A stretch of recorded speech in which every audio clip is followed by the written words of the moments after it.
Yo, yo. We're back. We are back. Happy Wednesday. Happy Wednesdays, guys. Please make sure when you come in, please make sure you hit that like button. Please make sure you hit that subscribe button. Please make sure you hit that notification bell on the right hand side. Remember, we do hold live each other Monday, Wednesday, Friday, 6 o'clock Eastern time. Like always, thank you for tuning in to Chaos Culture Radio. Hakeem, Jordan, what is cracking like it? What is cracking like it? What is cracking like it? Chilling, man. Hey man, feeling good. I'm feeling great.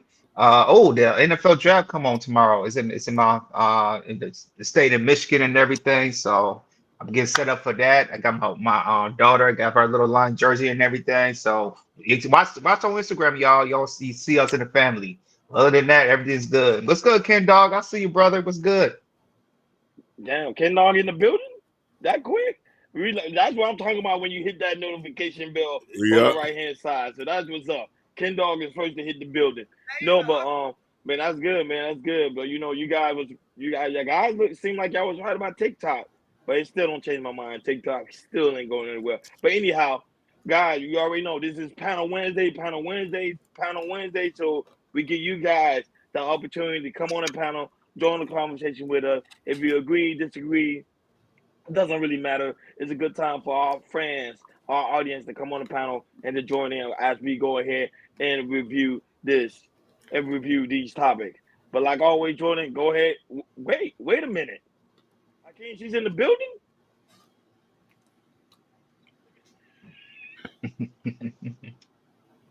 Shout out to Mimi is always in the building. Hey, if Mimi ever comes back, make sure you do that intro. You should have an intro for Mimi, like a presentation of hearts coming up before she comes in. Yeah, because I'm a Jordan little told me. jealous because when you do the hearts, it comes out. I'm like, It's yeah, oh. you gotta have Apple. You got the Apple products. You can do stuff. You can do stuff like this. I don't know if it'll show up. It'll show like a light, and then there's like certain things you can do with hand gestures. You can do it on the Apple products and everything.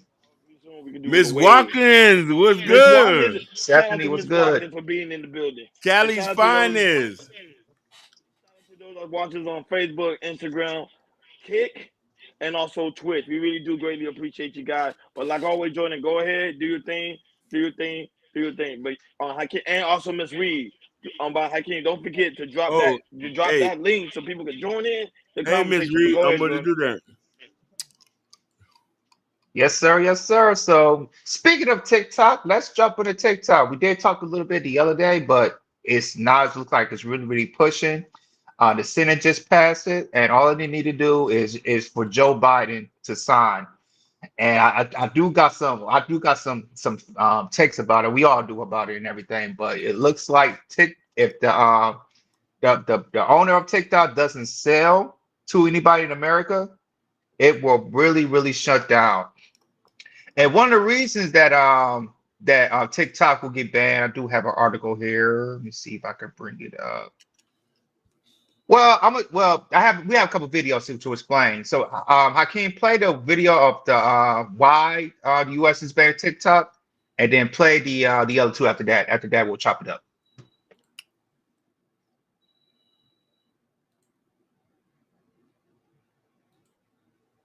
Shout out to Jordan O'Hurdum that's also in the building. Joe no heard him.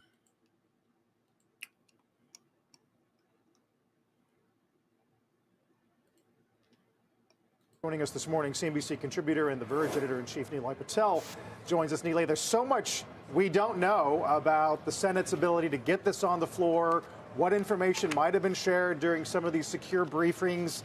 What's your Hello? read on this morning? My read is that TikTok had better figure out how to divest itself, because one way or another, the United States government is going to make sure that China doesn't own a gigantic social media company in the United States. Whether it's this bill, whether it's this president, it feels like the mood on Capitol Hill has shifted. In particular, you mentioned that briefing. I was just at South by Southwest, and word on the street at South by Southwest was that the members of the select committee who saw the secure briefing were utterly convinced by what they saw in that briefing. And I think as that information gets out and we learn more what happened in there, we're going to see more and more bipartisan support to make sure that the Chinese government doesn't own a massive media distribution platform in the United States. I agree with you, though. I think what happens in the Senate is totally unclear. Do you buy this line from lawmakers that it's not a ban, it's a forced sale that could lead to a ban, or is this at its heart, is it a ban? Yes, in its way. I mean, I know you call me on CNBC to get wonky and technical, so here I am. The bill regulates the app stores, right? It regulates the infrastructure providers. It names TikTok only to define what kinds of businesses the app stores and infrastructure providers cannot do business with. So the bill doesn't actually directly ban TikTok. It just tells Apple and other infrastructure providers, you can't have TikTok here. Okay, so that means TikTok can sell itself. I think there's enough money on the line from both domestic and foreign investors in TikTok to say, okay, we've got to make sure we protect our capital, our investment. We've got all these users. We're making all this money. We should get out of this definition of foreign adversary controlled application and make sure we can still do business with Apple and the other providers in the United States that we need. So it is not directly a ban. That is technically accurate. If TikTok remains in Chinese control, yeah, it's going to get banned because all these companies in the United States are not allowed to do business with it. So a very significant roadblock, perhaps. Neil, I'm curious, because this is all happening while Reddit is on its roadshow, a social media company as well, meeting with investors. They say that their content moderation is kind of multi-layered and that they have a lot of self-policing within their various communities, as well as some overarching rules that kind of define what's acceptable or not acceptable on their platform. Obviously, Reddit is U.S.-based, largely U.S.-owned.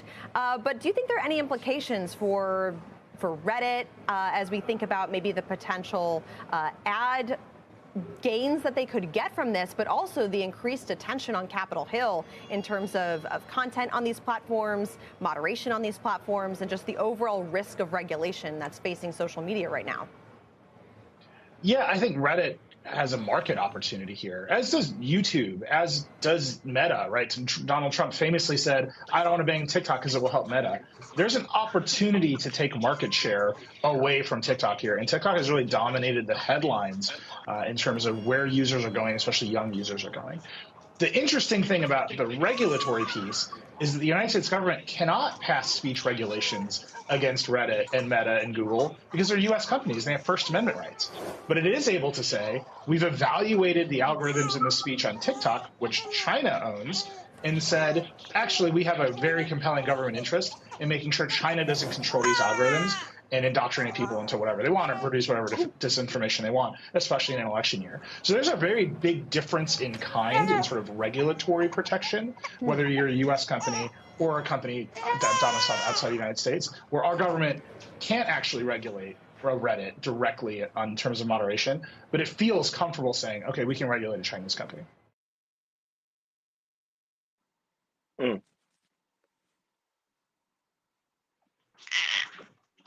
Go ahead. Oh, Jordan's right now busy. So Hakeem, now you're that, but go ahead and play that clip of the creator of TikTok speaking out to American people about the simple fact is how they're taking away American free speech.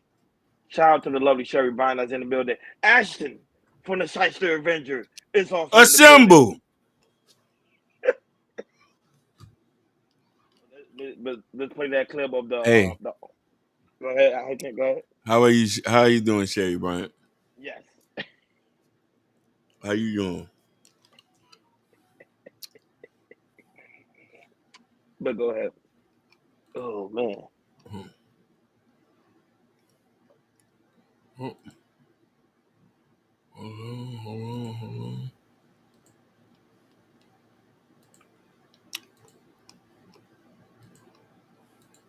Is show here. As you may have heard, Congress passed a bill that the president signed into law that is designed to ban TikTok in the United States. That will take TikTok away from you and 170 million Americans who find community and connection on our platform. Make no mistake, this is a ban. A ban on TikTok and a ban on you and your voice. Politicians may say otherwise, but don't get confused. Many who sponsored the bill admit a TikTok ban is the ultimate goal. It's obviously a disappointing moment, but it does not need to be a defining one. It's actually ironic. Why did it stop like that, huh? Hold on, yeah, go back. You go up. You go up to the second one. You see the second video, my bad. Because that one was a short version. Go up. Oh.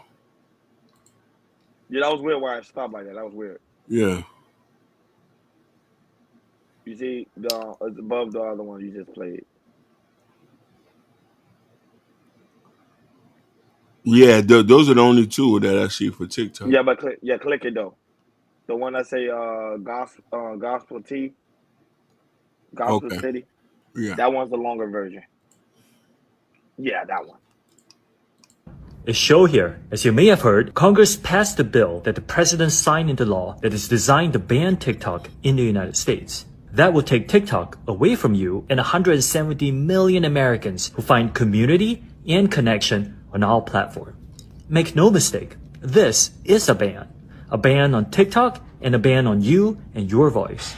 Politicians may say otherwise, but don't get confused. Many who sponsored the bill admit a TikTok ban is their ultimate goal. It's obviously a disappointing moment, but it does not need to be a defining one.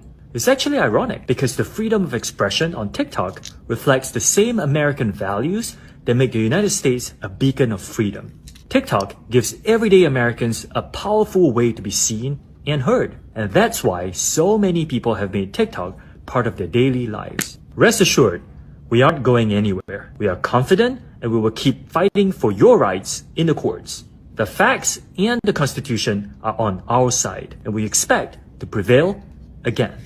Our community is filled with people who have found acceptance and compassion, offered inspiration and encouragement, increased their awareness, and brought into perspectives, ultimately adding more delight and joy to their lives.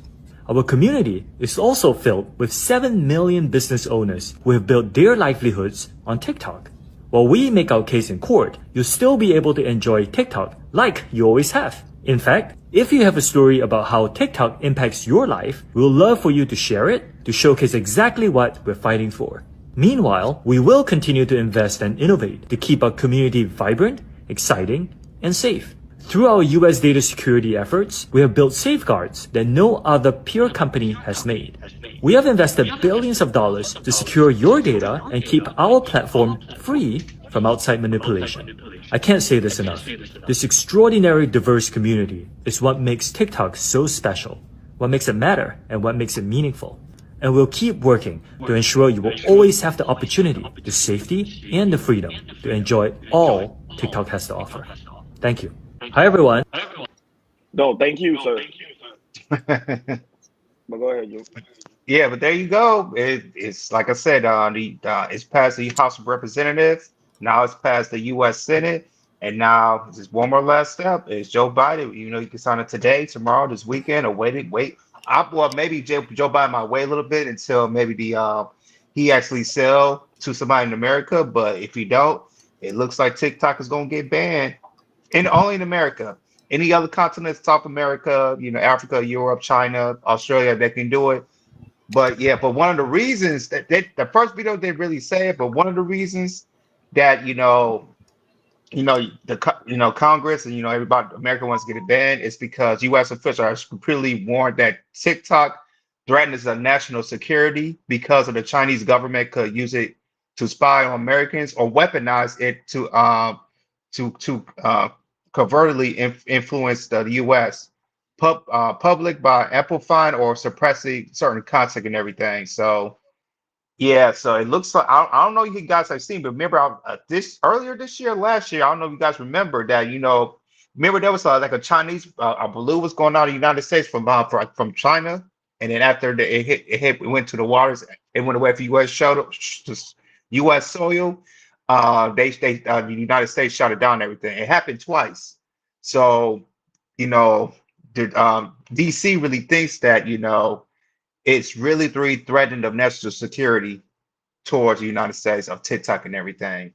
And this is, like I said, TikTok is one of the biggest social media sites, bigger than, Meta and Instagram, TikTok, a lot of the influencers make their money from TikTok. So if it gets banned, it's going to hurt a lot of people of content creating, which, this other stuff you could do like YouTube, Kick, whatever. But according to TikTok is really up there, and with that, they could, with a lot of influencers, they can lose a lot of income by having TikTok banned.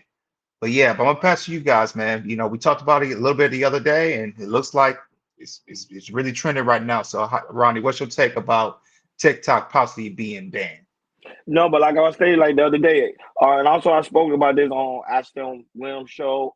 Shout out to the Chelsea Avengers.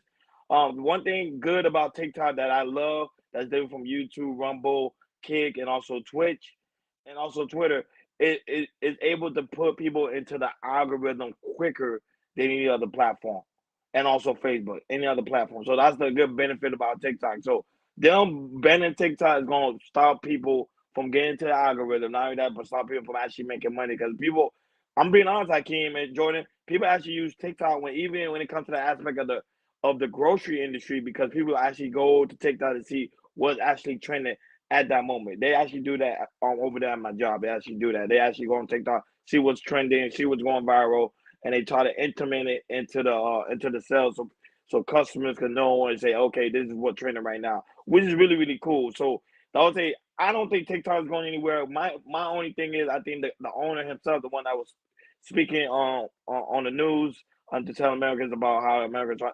the government trying to take away American free speech.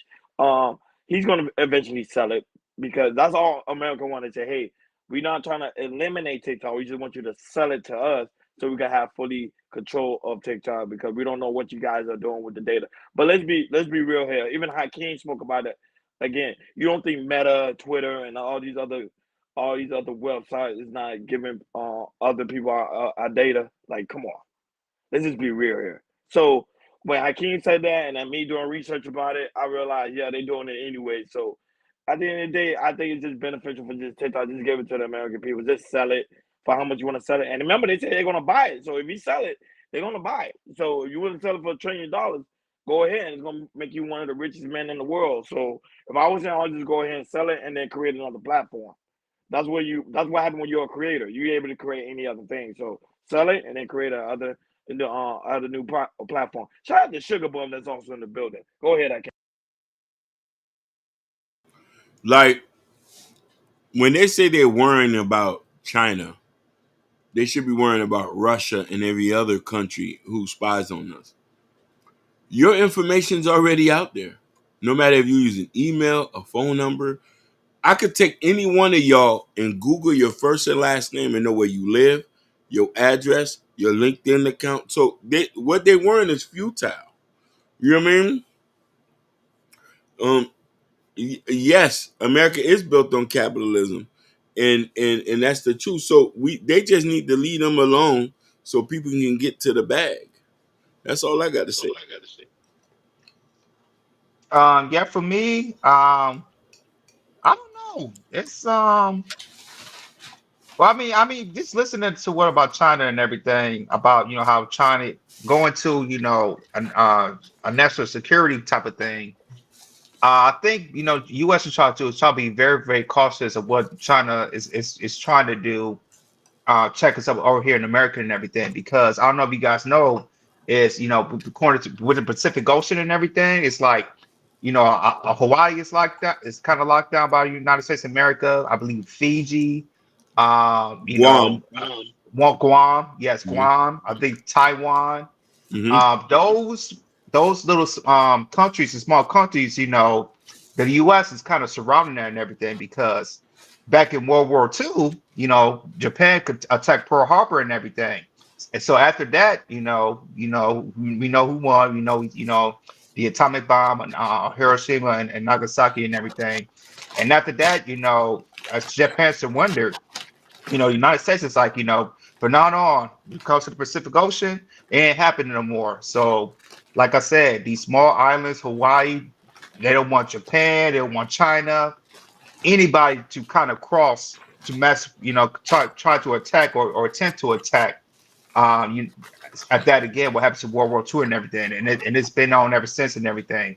And they're really really watching China. It's like, okay, you sending these damn single balloons all across the United States and everything. We're watching you on that, and also they saying with the TikTok, they're really really looking at okay, they kind of spying on us, not just um I'll say spying on like what how America's how we do how we feel, how because if you look at TikTok in China is regulated.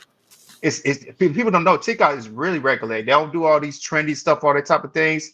They do more like educational stuff and everything.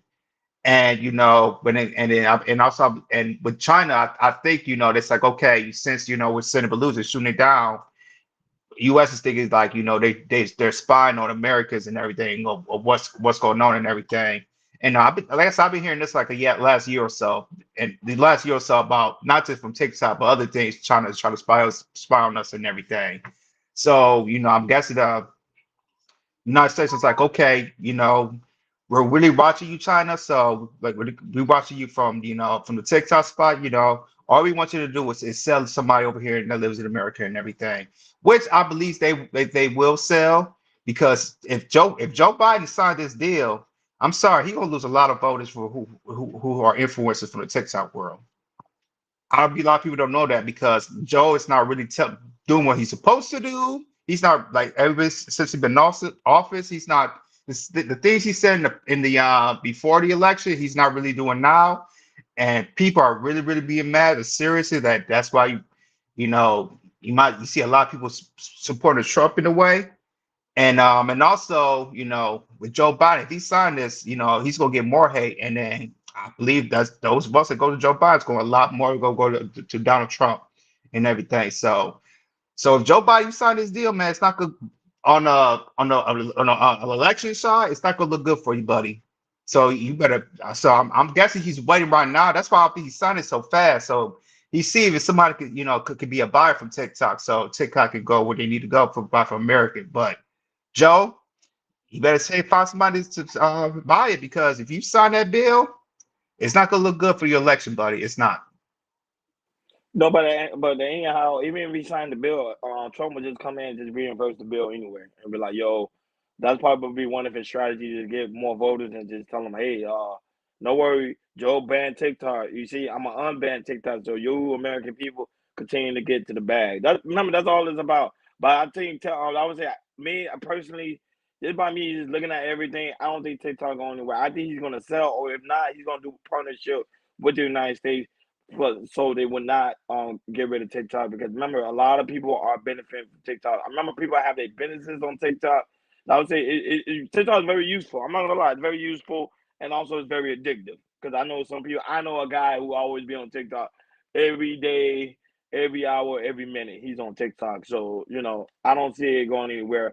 But however, Hakeem and Jordan, I realized too that even YouTube is starting to innovate itself like TikTok as well. So they're trying to compete because that's how powerful TikTok is. If you got YouTube, which is Google, trying to compete with TikTok, that just show you that TikTok is very powerful. That was I don't see it going anywhere. I'm just being honest.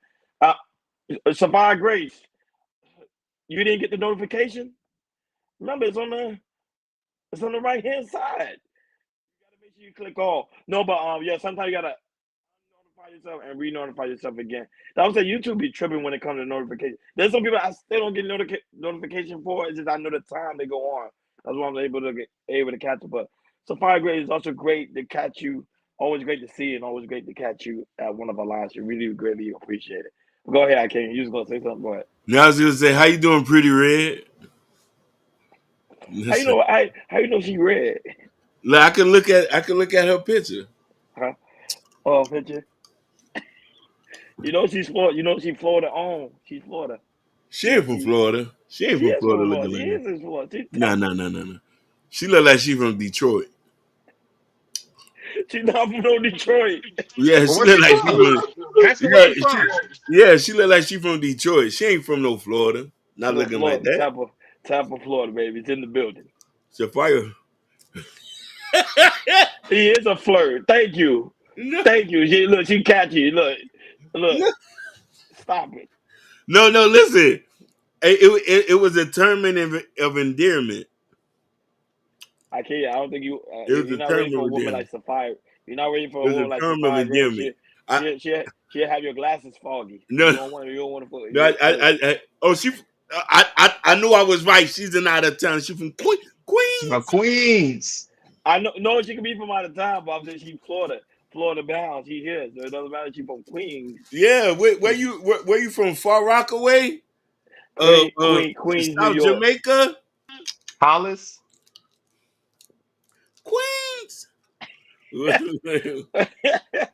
No, but anyhow, as we get ready to close this topic, but for me, my final thought: TikTok's not going anywhere. It's going to stay where it's at.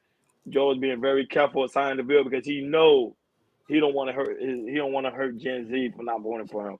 But go ahead, Akeem. Your final thoughts. Enjoy your final thoughts. Listen, I think social media is a beautiful thing. Hold on, I'm Country echoing. girl was she's a country girl with city swag. Yes, I'm from Rockaway. from Far Rockaway, JFK. So I've been there. I've been to Far Rockaway, Queens before, so it's a funny thing. So social media is a beautiful thing on how we use it. I think that if we govern ourselves a little bit better, they have nothing to worry about. A lot of the stuff that we see on if you're that susceptible to get influence online, then that must mean that there's a problem with you. So they need more training in mental health than anything. There's a bunch of wild stuff that goes on TikTok. I've never done it. I've seen guys steal Kias on there. Did I try to steal Kia? I'm not a Kia boy. They show you how to steal the Kia and all. I never thought about that. I never thought about doing anything that the social media do. Except for maybe when I see people give out money and stuff. You know what I mean?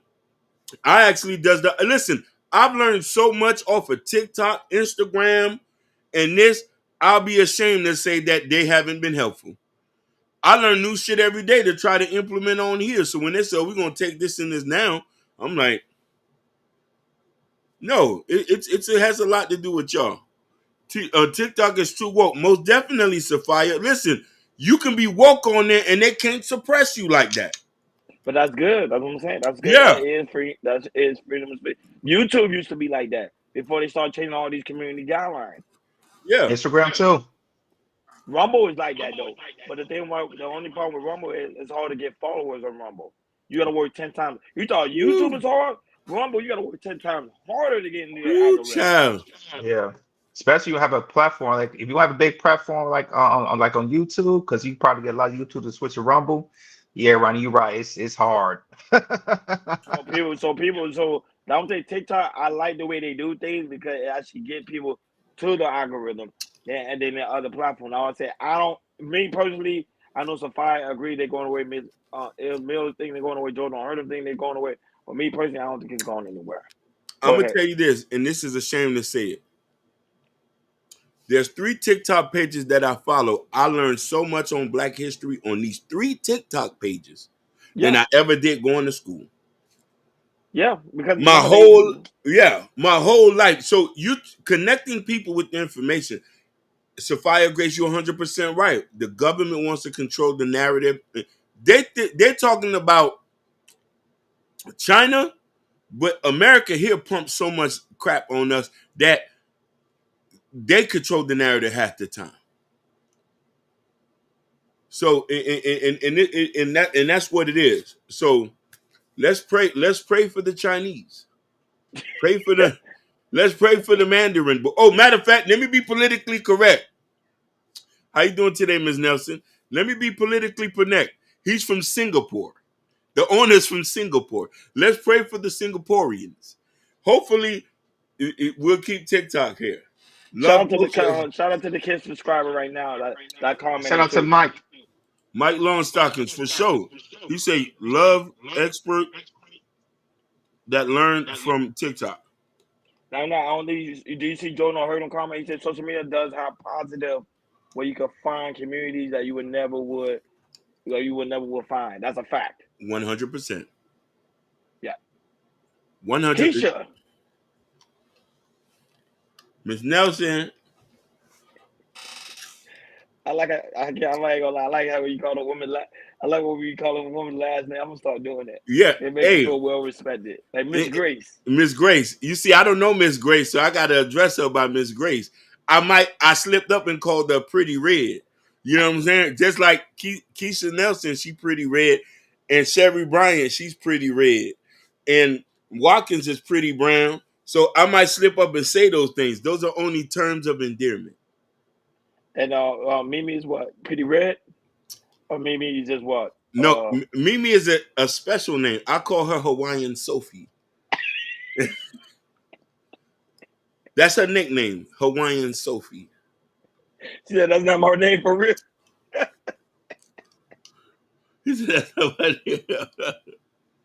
but go ahead, Jordan. We got so many topics to cover. But go ahead, Jordan. Do your thing. Do your thing. All right, on to the next one. We're gonna talk about Miss Megan Thee Stallion. She is in a lawsuit for accusing for harassment and weight shame. I have no idea. So Megan Thee Stallion is facing a lawsuit from a former cameraman who has accused the rapper of subjecting him to a sexual harassment and weight shaming comments. Emilio Garcia, that's his name, who worked as a personal cameraman for Megan Thee Stallion from 2018 to 2023. Also, it's accusing her of harassment, creating a hostile work environment, according to the copy of the complaint obtained by U.S. Today on Tuesday. In one incident, Garcia alleged that Megan Thee Stallion, whose real name is Megan Pete, had sex with a woman besides him while they were in an SUV together after the night out in June of 2022. He said he felt embarrassed, mortified, offended throughout the whole ordeal. And the next day, the rapper allegedly told him to never discuss what you saw, with the lawsuit claim. He also said he felt degraded by the rapper, allegedly fat shaming remarks, and was surprised to hear them coming from someone who advocated about loving your body. Additionally, the suit accusing Megan Thee Stallion of making fat shaming comments towards Garcia, including telling him to spit your food out and that you don't need to be eating. Which is cool. No, but we gonna go over it. Go ahead. But go ahead, I can play a video. We're gonna chop it up after this. Fox outrage and all the just malicious bad actors who just, no matter what, they would be going after Megan about something. So of course something like this, they just yeah, this is the lawyer like it's just the biggest news thing ever. But some people who went through and like confirmed that her photos and her travel schedule shows that she was in Spain when that happened. It's like, oh wow. It's just like, oh my God, dude. And I do think it's funny to think about those I in no way want to like downplay allegations of like sexual harassment, people feeling, harassed, that kind of thing. It's not good, but just strip out all the names in this lawsuit and then replace them with like people who are supposedly on the other side of the rap beef. And then just imagine what people would be saying and talking about it. It would be totally different. It's so hard to take these people seriously. But yeah, I 100% guarantee it's so hard to take these people seriously. But yeah, I 100% guarantee she will never there's never going to be a trial in LA Superior Court for this. Just all the fun. It's so hard to take these people seriously. Oh man. Crazy. But I'm seeing a picture of the guy what we're talking about. But go ahead, Ronnie, what's your take on this? No, but shout out to Hassan. It is what it is. TV is also in the building. Shout out to him too. No, but I'm not gonna lie. He got upset because she allowed the cameraman was allowed to watch Megan Thee Stallion getting in with another woman. And he got upset about it. I was like, what? I wouldn't even get upset about that. I was like, I don't care, do what you do in front of me. Let me watch. Shit me. But down there, but the only problem is I get because Lizzo is the same thing. I don't know, somebody have an echo. I hear Jordan, you have an echo on your side? Yeah, that's me. I'm on mute. My bad. I'm not on mute. Go ahead. Yeah. So this is the thing. This is the thing. This is the whole thing when it comes to that. The guy because some fact is she fat shaming him, which he has now. That one I get. Like you're not gonna disrespect me at work. It's just not gonna happen. Lizzo did the same thing when it came to her crew. Like Ken Dog said, Lizzo did the exact same thing. But when it comes to the aspect of Megan Thee Stallion, she thinks she's not touchable because she beat the Tory Lanez case. So she's like, oh, Nobody can really touch me. But no, you still gotta treat people with respect. Nah, but the first one about the other guy saying, hey, he felt offended. You had a force to watch you getting in with a girl. I wouldn't get offended at all. I would have been okay. I'm down for it. I'm cool for it. Mimi put a link in the chat. I don't know what that link in the chat was about. I came you on mute. I'm clicking the link now. Hold on. Yeah. Yeah, but I think it's a dead case too. I don't think it's going anywhere. It just might settle. Oh, she's sending a picture. Go ahead, Hakeem. I don't know if you can post it up. Somebody say he only started this because she changed his rate of pay. Makes sense.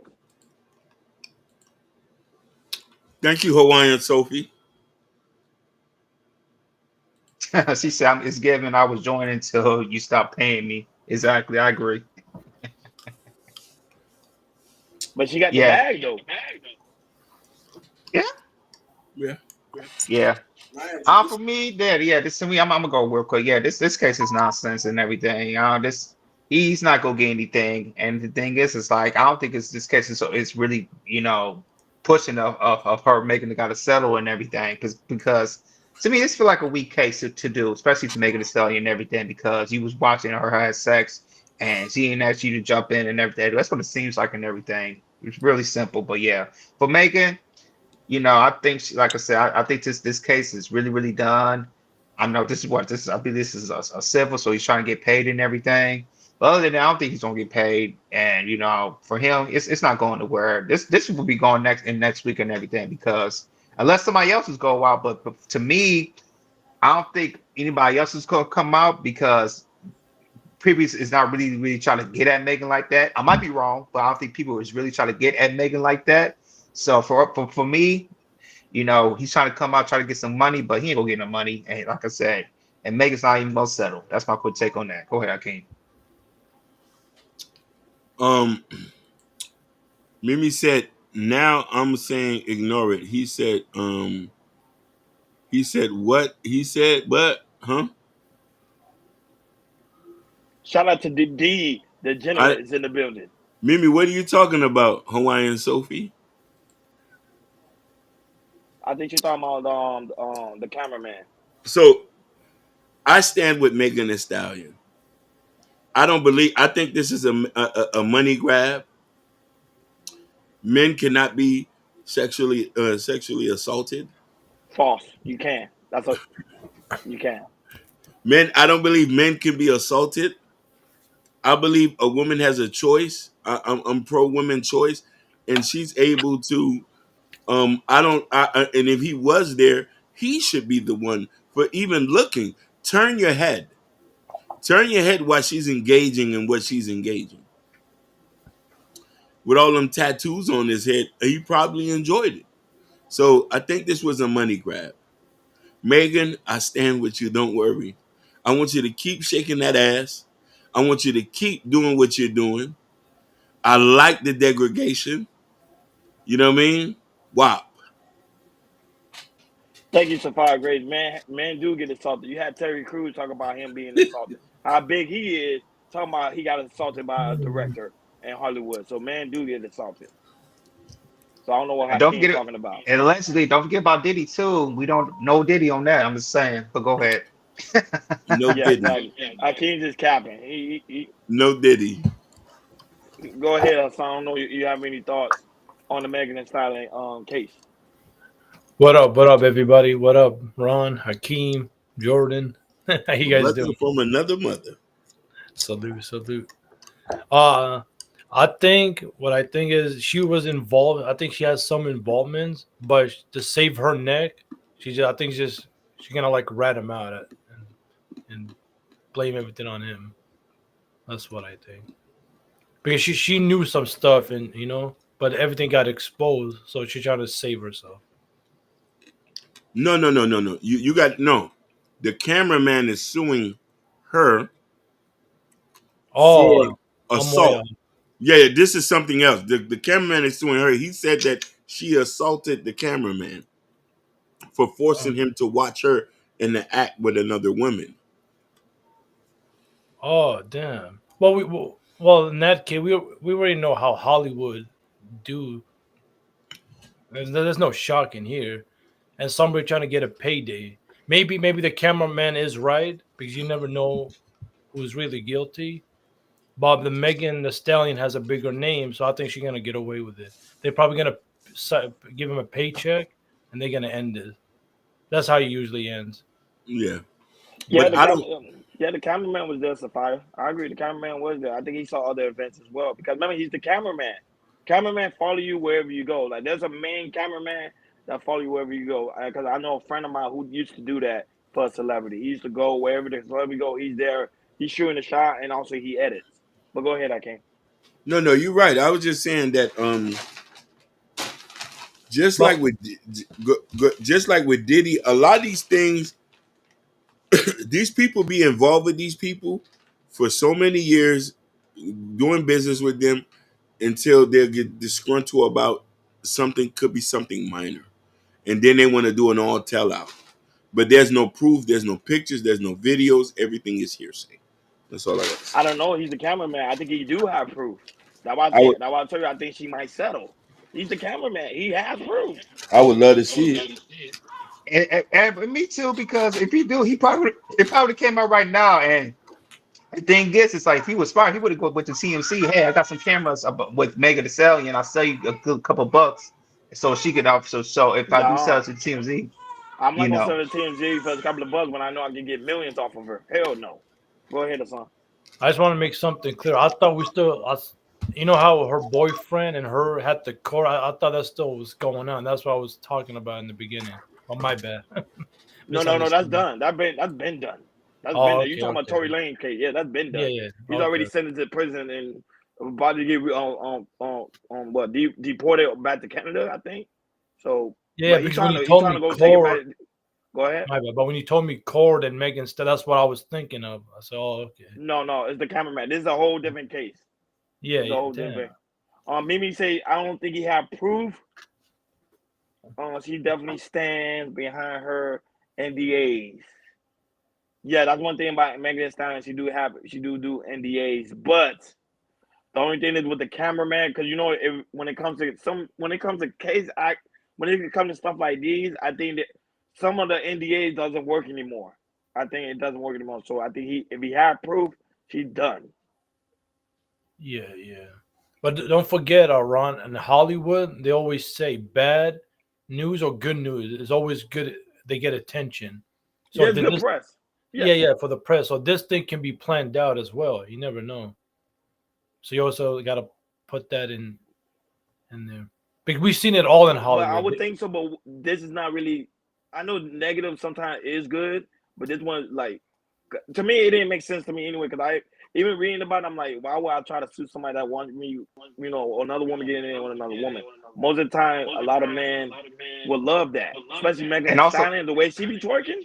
Hell and yeah. also the fat shaming part too. I didn't get the fat shaming part. That's why it felt kind of weak to me. He said he's fat shaming me when I said he's gonna eat. He said she told me don't eat that and everything. I mean, it just sounds weak Not to even me. that. He's not even fat. Does he look fat? Even in the picture, he doesn't look Exactly, fat. Doesn't exactly. make That's the sense. thing. Exactly. But also, Ron, don't forget, and everybody, they also sign when you go up and make it up there. You sign paperwork and shit. So this is not his first time. This photographer, I'm pretty sure he's seen, but they get paid. So he probably wanted more money, and he didn't get that money, and that's what they do. So this is nothing new in Hollywood and the music business. So that's not act like we're surprised or anything because we've seen this before play out too. A lot of people didn't get what they wanted, the money wise, so they went and suing and complain and put it out to the public. Boy, oh boy. So go ahead, Jordan. More topics to cover. All right, cool. Oh, since we got a sign here, I'd love to hear his take on this. We're going and this been trending last week. It's still kind of trending this week. We're gonna talk about the pay gap because as you can see about the WNBA and the NBA. So apparently, it was the WNBA draft was last week, And the top stars, Andrew Reese and Clayton Clark, they got drafted. I mean, Clayton Clark got drafted to the Indiana team, and also Andrew Reese got drafted to the Chicago Sky.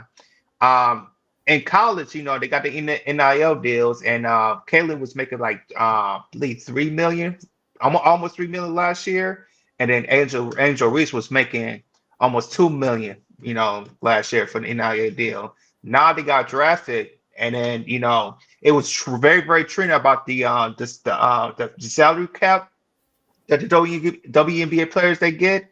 And so they saw that, Angel Reese and Clayton Clark, they get they signed to a 4 year deal, and they will make around $300,000 out of that 4 years. If you look at Victor Wembanyama, which he's a rookie, 7 foot tall player, San Antonio Spurs. He makes $12.1 million. He and with $12.1 million in a year, and he's making that. And what he's making, this is clearly he makes as much as one of the highest top in WNBA player who's playing, because I believe the highest payer in the WNBA, I think he make like 90 or 100K and everything. And a lot of people talk about why do WNBA players will get past basketball players and everything, which is we know the reason why and everything, but it's kind of trending because we see that how college stars like Caitlin Clark and Angela Reese, how they switched to college. I mean, to college to NBA. It's like in the other deal they was getting paid this, and now WNBA players they get down here and everything. Caitlin Clark did sign a deal with Nike. She's gonna make 8 figures, I believe, in an amount of 8 years and everything. But like I said, people are still like mad because why do women don't get past so much as NBA players? Which we obviously know why, but we're gonna talk about it. So we do have the clip of this is on CNN about the salary cap WNBA players do get. After we done with the clip, we're gonna chop it up. Go ahead, Hakeem. Caitlin Clark mania reaching a fever pitch after the WNBA draft, but you know what's not so hot? Her shockingly low rookie salary, only $76,000 for the season. Now, how much did last year's #1 draft pick for the NBA, Victor Wembanyama, make after his first year? A whopping $12.2 million. Talking to someone who has had firsthand experience with these very deals, WNBA's 2009 #1 draft pick, Angel Bakatri. What does the WNBA need to get these female athletes a fair pay? Marketing, marketing, marketing. People want to know who they're going to watch. No, you guys haven't met LeBron personally, but you feel like you know him. You know the guys you're going to watch. People know Caitlin Clark, Angel Reese, so now they want to go to these games because now they know who these girls are. Look at where we are without the marketing dollars, and it still works. So imagine if the marketing dollars are pushed into us, this brand will work.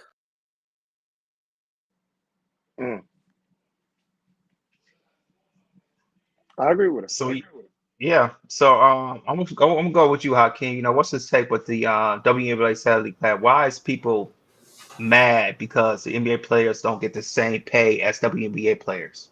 I have to blame consumers. How many season ticket holders are for the LA Sparks, or for the Las Vegas something, or for the Miami Soul when we had a team here?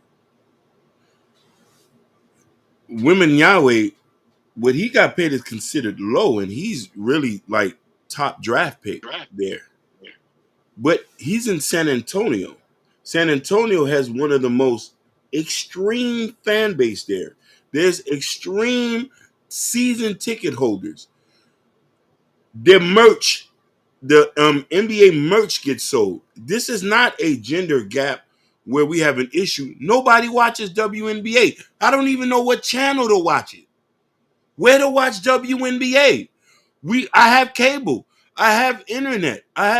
Where to watch it. You don't know what channel. I don't even know where to watch college female basketball. I know where to watch college guy basketball. Okay, I got a question. Do you know when do you even know when the WNBA season starts? No.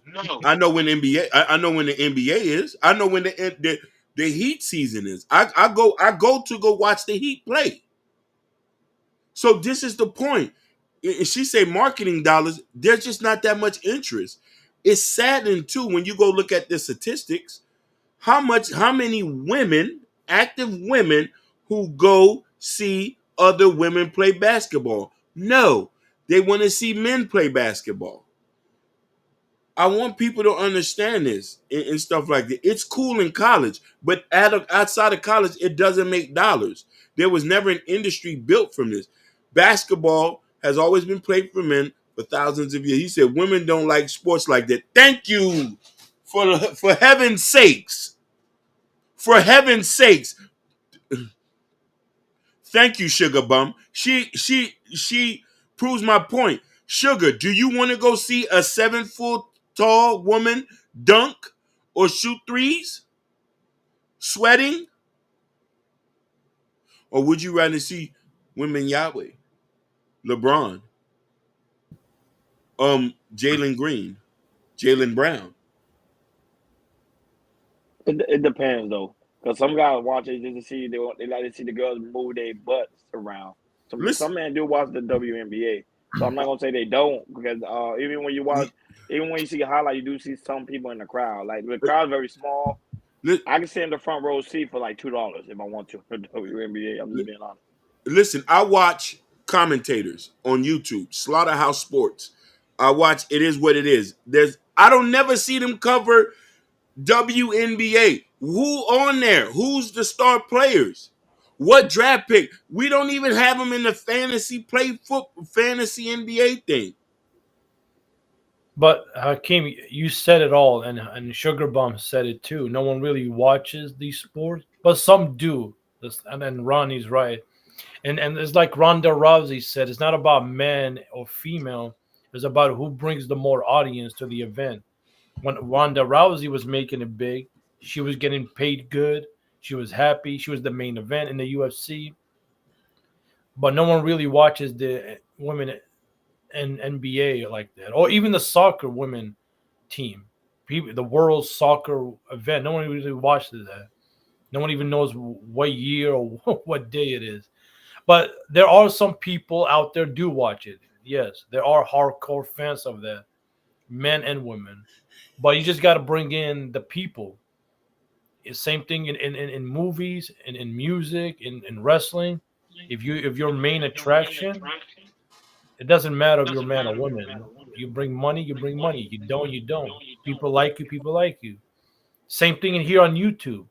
If they like you, they come and watch you. Even if you're bullshitting and lying, they're still gonna rock with you because they like you. That's the reality of it. It doesn't have to deal with man or woman. But is that Stephanie? How you doing, Stephanie? No, I disagree. Hassan, my favorite. Hey What's going on, y'all. Steph? What's going on, Stephanie? No, but I disagree. I Hey, young disagree. I lady. think marketing is what because at one point the WNBA was not WNBA. The NBA was like that. Nobody was watching the NBA back in the well, I think what in the 1940s. But then the owner, the creator of it, figured out a way to market it to such a way to bring it where the NBA is today. So marketing plays a big part in everything. Now, when it came to Caitlyn and Miss Reed, well, when it came to the aspect of the they call it the female basketball, Twitter, TikTok, YouTube, all those things in the algorithm allow people to go and watch the game. They love the rivalry between them two. What LSU and Iowa. So them two was a good rival to the point that they made college history the most watched TV for women basketball in history in a very long time. So marketing does play a big part, and then people can understand the marketing skills. I think the WNBA will be up there like the NBA, but it's just the marketing's not there and they don't have the cap dollars. So I think that will plays a big part when it comes to the WNBA. But marketing is the big key component to blowing them up. If they just have good marketing, even if they have like a LeBron James or Steph Curry, someone that's well, I can't really say LeBron or Steph Curry. 'Cause I won't say not really because Steph Curry they out of the playoff, but they still have strong fan base that if they go and promote it, people will go actually go and watch it. I'm being honest. Go ahead, Yeah, Stephanie. this is you want to go, Stephanie, or want me to go? Okay. For me, this is how I see it. Caitlin Clark, I've seen her play in Iowa, and she is an unbelievable talent. Unbelievable talent. Not just her. Angel Reese, she's an unbelievable talent. She's really really good. Another chick, she played for South Carolina. She got her and Angel Reese got drafted to the Chicago Sky. And I believe this draft class can really, if WBA can market it, this draft class could change everything. Caitlin Clark know how to market herself. Angel Reese know how to market herself, and especially uh, these new Generation Zs of women, they know how to market themselves. The WNBA, they really gotta push these women that they drafted and really market. I mean, it's all start with Clayton Clark and everything because they say she's a female Steph Curry and she really can shoot like that. She can shoot and she can assist. I'm not saying she's Steph Curry, but I'm telling you, she can shoot. Uh, and she's not playing. That's why she went to, even though she lost to the NCAA championship. She took her Iowa team to back to back to the championship games and everything. So I believe it can work, but they just really gotta market these women, especially Caitlin Clark and Angela Reese. And the thing is, it's like I really believe that it could transition into the college into the WNBA because Caitlin Clark and Angel Reese, they play in the same division and everything. So, you could probably push it to a woman's, Larry Bird / Magic Johnson type of thing because people do want to see Caitlin Clark play, especially her. I'm hearing, there people are buying tickets in Indiana to see her play. And also in the Chicago, people are buying tickets to watch Angel Reese play and everything. So as long as the NBA can play to push this and also get the help of NBA players to push it, really marketing it like on social media, I think it could work. I really think it could work. Go ahead, Stephanie. So as a female athlete, like I definitely play basketball. Um, I played and coached basketball, and I think that this Caitlin and Angela Reese and everyone else who got drafted are going to be the ones who change the NBA, the WNBA, right? Like the narrative. They're gonna be the ones where they look back 15, 20 years and like women are gonna be coming into the NBA making way more money. Because they have kind of opened up the lane for all eyes to be on them. So with that, like I think when we're talking about the wage gap, I do agree. Like I think like it's not enough people buying these tickets to go to these games because for a while it wasn't exciting. Like when I look at women's basketball, it's like strictly fundamentals, right? Like you're looking a lot at like good footwork, passing, getting a dribble off the first step. Like it's very fundamental. However, for men's basketball or male basketball, whatever, the fundamentals are there, but let's keep it a buck. Like they're literally able to run rampant and do whatever it is they want to do these spectacular plays. Like LeBron James is guaranteed to give you a travel at least 8 to 10 times in a play because they're able to just go, and do their thing. Plus, the platform and the narrative has been set that men play sports, and if you are a woman playing sports, you're deemed as masculine, you're a dyke, you're a man. And so I think I love Angela Reese and what she's doing for the game because it's kind of changing that narrative. Like, yes, I could be good at this sport and exciting at this sport, but still stand in my feminine energy. So I think like it's definitely changing this narrative and the money gonna come. Like Caitlin, yeah, she only signed like a $300,000 deal, but she got I want to say it's probably like 3.5 or $5 million sponsorship, 28, 28 million 28 million from that. over a span of 5 years, right? Yeah, Like yeah. sponsorship. So like the money is there. They're going to make the money. When we're talking about the WNBA though, financially backing them, it's not until, and they're businessmen. Like they want to see how much money can you generate into this sport before we start pouring out and paying into you. So I think this is like the wave of it. Like her jersey is already sold out. Like the percentage of her somebody said the majority of the WNBA are lesbian. Who is that?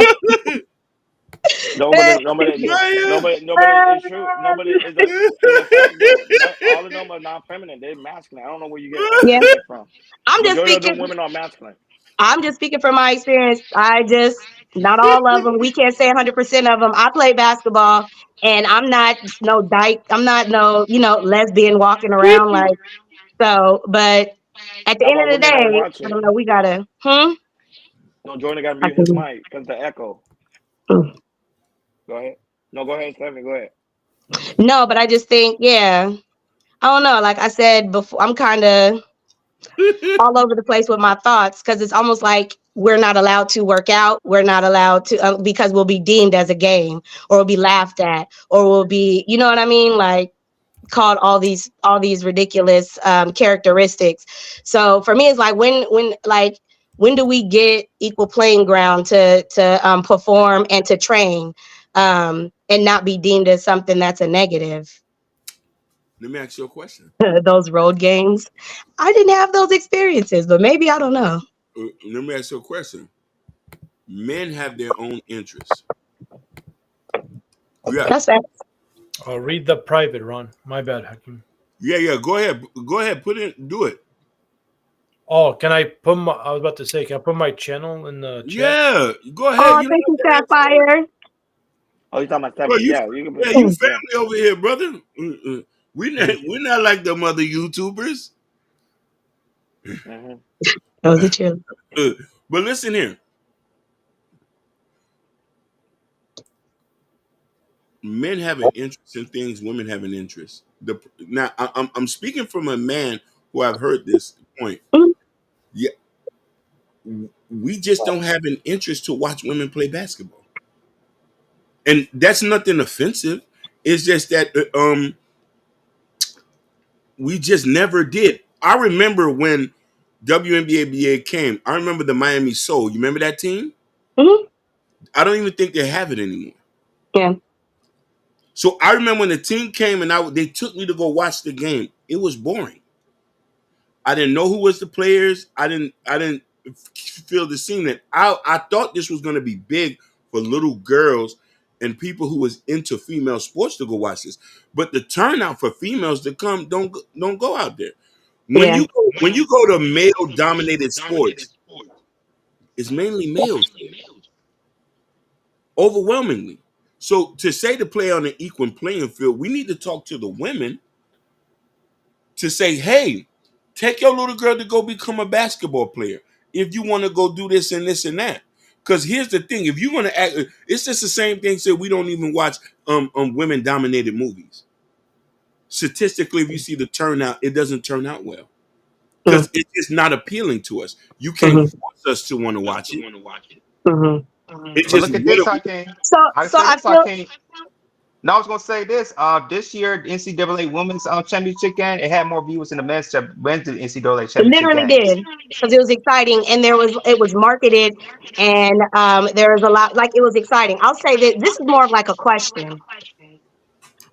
So my question to y'all is, do you think like the popularity or the success of the WNBA always bearing on, or do you think I'm gonna reframe it. Do you think sexism plays a role in the success in women's basketball? Because I'm hearing a lot of like misogynistic comments when it's saying like we don't subscribe to that, or we don't want to see that. So it's like an authentic question, genuine question. Like, do you think sexism is gonna play a role No, in the success of the has nothing. WNBA? man want to keep things between the man. Women want and leave women things Me for too. the women. It has That's That's what nothing to that's do. what sexism. been. That's That's not sexism. sexism. That's That's not not sexism. sexism. It's always Why would been, you man. listen? Why Yeah, would you want to get into a sport where you might get elbowed in the face? yeah. It doesn't look sexy when you It, see a it, woman get elbow in the face. It Yeah. just doesn't. it has It's more nothing. of a I've man never thing. wanted to watch female boxing. I even tell you this: Or on UFC either. UFC. You ever seen that sport these girls do where they're playing football and they're tight in their bikinis with the it's these new sports teams where these girls Yeah, are it's I think they play arena football. I think that's what it is. I know you're talking arena about. football. But Hold listen, on, Jordan. they Jordan, go to they your the one. sound. Hold on, Jordan. Go to your sound and put echo cancellation. That's what stopped the echo from coming. You Wait, probably wait. don't have the echo Are you talking cancellation. about the bikini football female thing? The bikini football female. Click When I sound then watched it the echo first time, I cancellation. didn't thought it was good.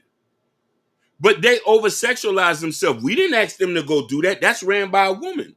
You don't see men actively going into sports trying to. You see anybody over sexualize Serena Williams or Venus? Hell yeah.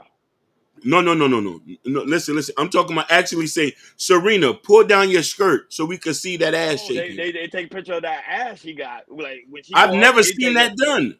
I've never What you seen that mean? done. I've never seen that. Listen, I can't. Where you been at? I've Where never you been seen. at doing Listen, that? But she got ass. If we gonna keep it a buck, no. Serena and Venus both got bunky. So if we gonna keep it a I met buck one of about them. that, I I met feel her older Listen, sister. I met her before in real life. lingerie. yeah, So I'm yes, just saying this. I feel like y'all are all speaking to sexism. It's Like when not we're talking, it sexism. is when you. So what do you think when we're talking about sexism? What do you think it means? Sexism is where you say no, you can't do what you want to do. I'm not saying that. That's Sexism is not sexism. no. Sexism is it's that, but then Sexism it's said that a woman can't. I didn't say a woman can't play basketball. I'm just not interested in watching you play basketball. right. That's not sexism. I'm just not interested. Men are just not interested in watching women play basketball. no, but Okay. there So is then the some men that question, do watch women play basketball though. I'm There not is yeah, saying some. that. I I'm think talking you're. Shout out about to the the beauty, majority. black beauty that's in the building. Go ahead. And high school girls love to play volleyball games. Yeah. See, Oh, it's on me. volleyball is highly subscribed. Men love to watch women play Yeah. volleyball Again, we're because going they're in the back to bikini. sexualizing Yes. women. So when I'm talking about sexism, I'm talking about sexism defined as like there is a supreme sex. So we all know this is just the definition. Mm. Just like racism and heterosexism, there is in our society a defined role that is looked up to, right? And so when we're talking about sexism, we're talking about discriminatory, prejudice, like toward acts, stereotypes toward toward statements that are put on or perpetuated onto one particular group. Specifically, right now, we're talking about women. So we're talking about over sexualizing women gets attention of men. When we're talking about men, I mean women who do play women who do play sports are not attractive and they're not feminine. Like we kind of are subscribing to this idealism of like there is a particular category for women to fall in. And I disagree with it wholeheartedly. Like, that doesn't mean two things could be true. I see you, Hakeem. Two things could be true. Like, yes, there are women who probably present more masculine, have more muscles, and probably are not as attractive and are within the LGBTQAI plus community. But then there are women who do play sports who are in their feminine energy. So I just think to generalize and clump all those women into one and say, you're not attractive, we don't want to watch you because you're not exciting, you lift weights, you look masculine, unless you're wearing something sexy, that's what's going to get my attention. I think like that's the narrative that's being pressed. That's just what I hear. But then they ain't change the uniform then make it more tighter and then man will probably watch. But even then, you had a WNBA basketball player recently now doing OnlyFans because she said she wasn't making enough money. But now she's making Mhm. enough money off of her OnlyFans because that's what I'm I mean, saying. If because you want sex, and the reality you is know what I'm like saying? sex sells, like that Because average. yes, it Yeah, like does sex sell for sells. men, And yes. so when we're talking about that, like women have to oftentimes reduce their self to sex to get money. Do y'all get what I'm saying? Like, so for us to like prove this point of like, oh well, if y'all don't do this, then nobody asked y'all to dress like this, or you probably need to change yourself. When the reality of it is like this country, like we know sex is going to sell, which is why oftentimes that is the direction a lot of women go into to get the attention. But when women don't go in that direction to garner the attention, to get marketed, to make money, then we're labeled as something else. So for me, But like that for but to me, me, like, but shout out to Josh W and shout out to Chocolate Herb that's also in the building. To me, it's not a bad thing because women are made to be sexy. That's what y'all for. Y'all supposed to look sexy for the man. Man is supposed to be looking rugged, looking crazy, looking wow. masculine. Not Again, women, but go ahead, I can. Because Let the me ask show you. is up. Let me ask you a question. Have you ever paid to go watch a WNBA player? You ever went to a WNBA game? yes, I was a season holder, ticket holder for the Sparks Okay. until I couldn't afford it no more. Yes. Because I coach basketball. So like for me, the Clippers, I'm literally about to go do be a Clipper ticket season holder. Like, so like for me, like when we're talking about sports, like I'll go and I'll watch. You So feel me? But that's because I like basketball is my zhush. so But Ron, I love me a good basketball playing man. you're an outlier. I'm telling you, somebody who's Big facts. been to Bruins. I've watched hockey. I played football majority of my life. Only reason why I didn't go to college, I messed up my leg. I Yeah. am I am a sports person. Being around people of sports, I've never in my life heard somebody say, turn on a WNBA game. Has nothing to do with sexism. Let's go watch volleyball. Let's go watch Venus and Serena. Matter of fact, I don't even watch tennis. What about the Olympics when like Simone Biles played for gymnastics or something I, like that? I wasn't even caring about that. Real regular folks. I didn't know Simone Biles until on the internet.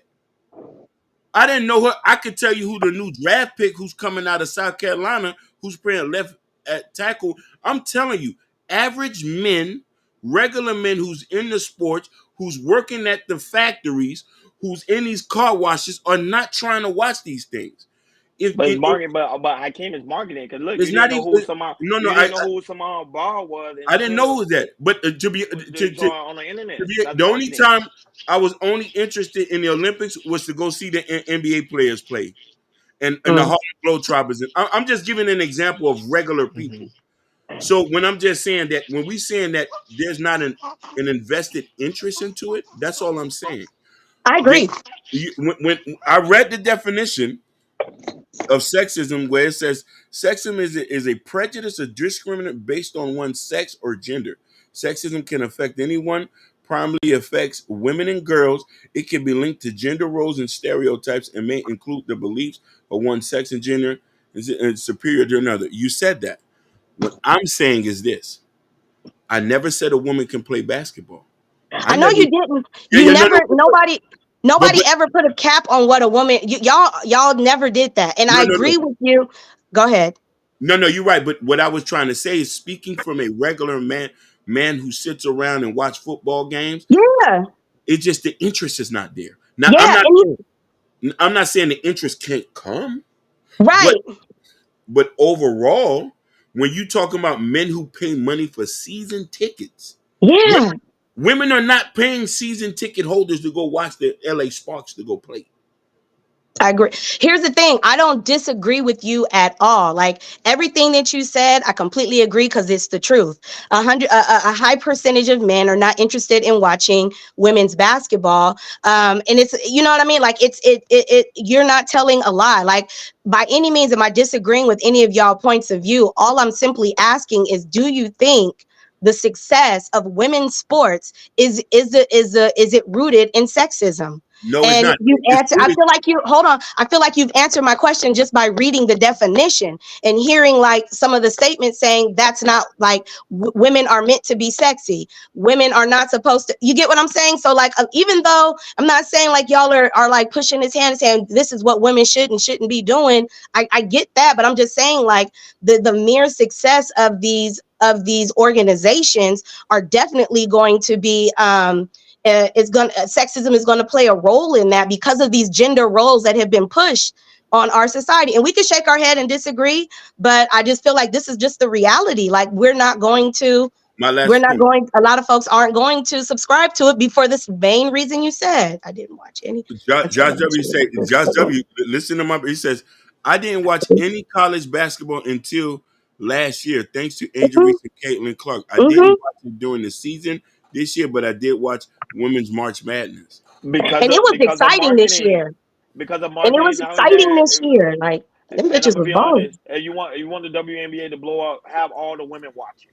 I agree. In America, I agree. so it's It not the starts with man's us fault. supporting All the each women other. watching. That's it. And what I want to say is, who spend more money than men on sports?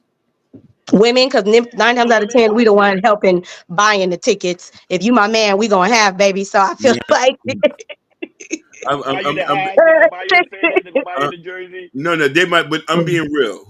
yeah, Who spend more money than men on sports? I So agree with like there's no disagreeing with this, y'all. Like I agree with Women that. gonna support the WNBA. Wait, what happened? ooh, No, but it's not gonna be no fight. But the women not gonna support no WNBA at all. So you Like, bring Ron, you bring up a good point because I feel like with Angela Reed, remember like last year when it was like Angela Reese was really bringing out hood shit. Like she was like going off on people. It was like this level of aggression where it's like drama.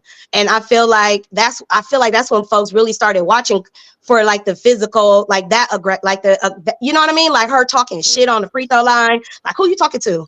Or like, you know, like not slapping people's hands. So I do think like that level, like the fights, because I ain't gonna lie, like hockey, I like hockey because they be throwing down. Yeah, like they be throwing down. But yeah, I do think that probably plays a role in it too. Like, because women now probably aren't more prone to fight as quickly, maybe. The crazy thing is, I never went to a hockey game, but I've always bet on them. That's crazy. Yeah. I'm gonna go to a hockey game. Wait, You should go. They're fun. And like sit in the front, bro. When the puck hit the glass, that shit is. Ooh. Hey Ron, what sport did you play back in the day? I didn't play no sport. I just was the street sport. Oh, okay. Playing football in the street. I actually played high school football throughout my whole high school career. Football. Yeah. I used to play in the streets, but yeah. I never played a high school. I never played a high school sport, but I was with my dad playing tennis, and it was like in tournaments, you know, like local. To tournaments. be honest, I would love to learn how to play tennis and golf. They say those are the two sports Black men should know how to play. So those I'm gonna learn. Tennis is fun as long both of you know exactly what you're doing. If one person and golf, they say Black men should learn how to play golf, and I was like, why? Because Tiger Woods, they would say no, because you look at Tiger Woods, like it's the way they think when they play golf. So like that's why I want to learn how to play. I'm gonna take Hakeem to the golf course. Hakeem is going to the golf course. Right? What up? With a polo t-shirt. Yeah. But no, Hakeem, you can't do that. You got to be really calm with it. It's a strategy. Yes. Look, Ruthless know what I'm talking about. He been to the golf course. You know what I'm talking about. Ruthless, what's your thoughts on this topic? Well, I've been listening to Miss Stephanie here. How you doing, Miss Stephanie? Oh Lord, I feel like yes. How you doing? Don't worry, don't worry, Stephanie. We got you. He say anything crazy, we're gonna drop him. Good. Stephanie. I hear you the sexism and all that, right? But we've been unfair in this conversation. We've been disingenuous. Just say men are better products at sports. I mean, why can't we just be better? And we are better in that sports category in basketball. I mean, people want to watch the best product. Why would they downgrade to watch you guys when they can watch, the top of the best athletes in the world? Because, sports comes with a lot of phenomenal athleticism, which makes it entertainment, which you guys lack in that department. Okay? So it has nothing to do with sexism. It's all about watching the best of the best. Now, what you guys are great at, Miss Stephanie, I'm going to give y'all props. Getting on that stripper pole. That belongs to you. Hey, so you prove a point. No. Hey, Ruthless, you just and sexualizing yourself, right? That is your world. You proving her point. What are you doing? He just proved my point. Thank you. I'll be quiet. Keep on talking. Keep on talking, Ruthless, because you're proving my point. Continue. No, you're proving my point. Wow. It be them niggas that be loud and wrong. But go ahead. No, I'm just saying this is what you guys are good at. Wow. All I'm saying is at the premium. Stephanie, just accept it and say, you know what? You're right, Ruthless. That's all I'm good at is dancing on the pole. You're right. You are so right. That's all I'm good for is dancing on the pole. That's all you're good for. I didn't say that. That's what you said we good at. No, that's one of the best things you guys are at. Better than us. Better than us. That's what I'm saying, right? And that's not any slight to you guys, Stephanie. It's not. It's just that we're two different genders, and what we're great at requires, because of our athletic ability and our gifts, makes us better at that, what we do in the sports. But when it comes to sexualization and being very feminine, you guys rule. Okay? From models to from what's her name? Kardashian, right? Billions. She's made millions. Right? She's made more than the average NBA player just being beautiful. This is what we love you guys, and we fund you guys' beauty. We do. We fund you guys as looking beautiful and sexy. We're paying for this. Then when we're done funding that, okay, I want to go watch a great basketball game. Now I'm going, okay, LeBron James, right? I'm not watching no Cheryl Swoops. I'm going to watch LeBron James for this because he's better. I want to see him get up and dunk that ball over 3 people. That's what I want to see, right? It's not nothing to do. It's just he just looks more death-defying, more something I've never seen before. That people like to pay for those things, and I'm not. And that's all it is. That's all I'm saying. I'm not saying that you guys are only good for being sexy, but I'm saying what the premium money that the world has always paid since the beginning of time for you guys.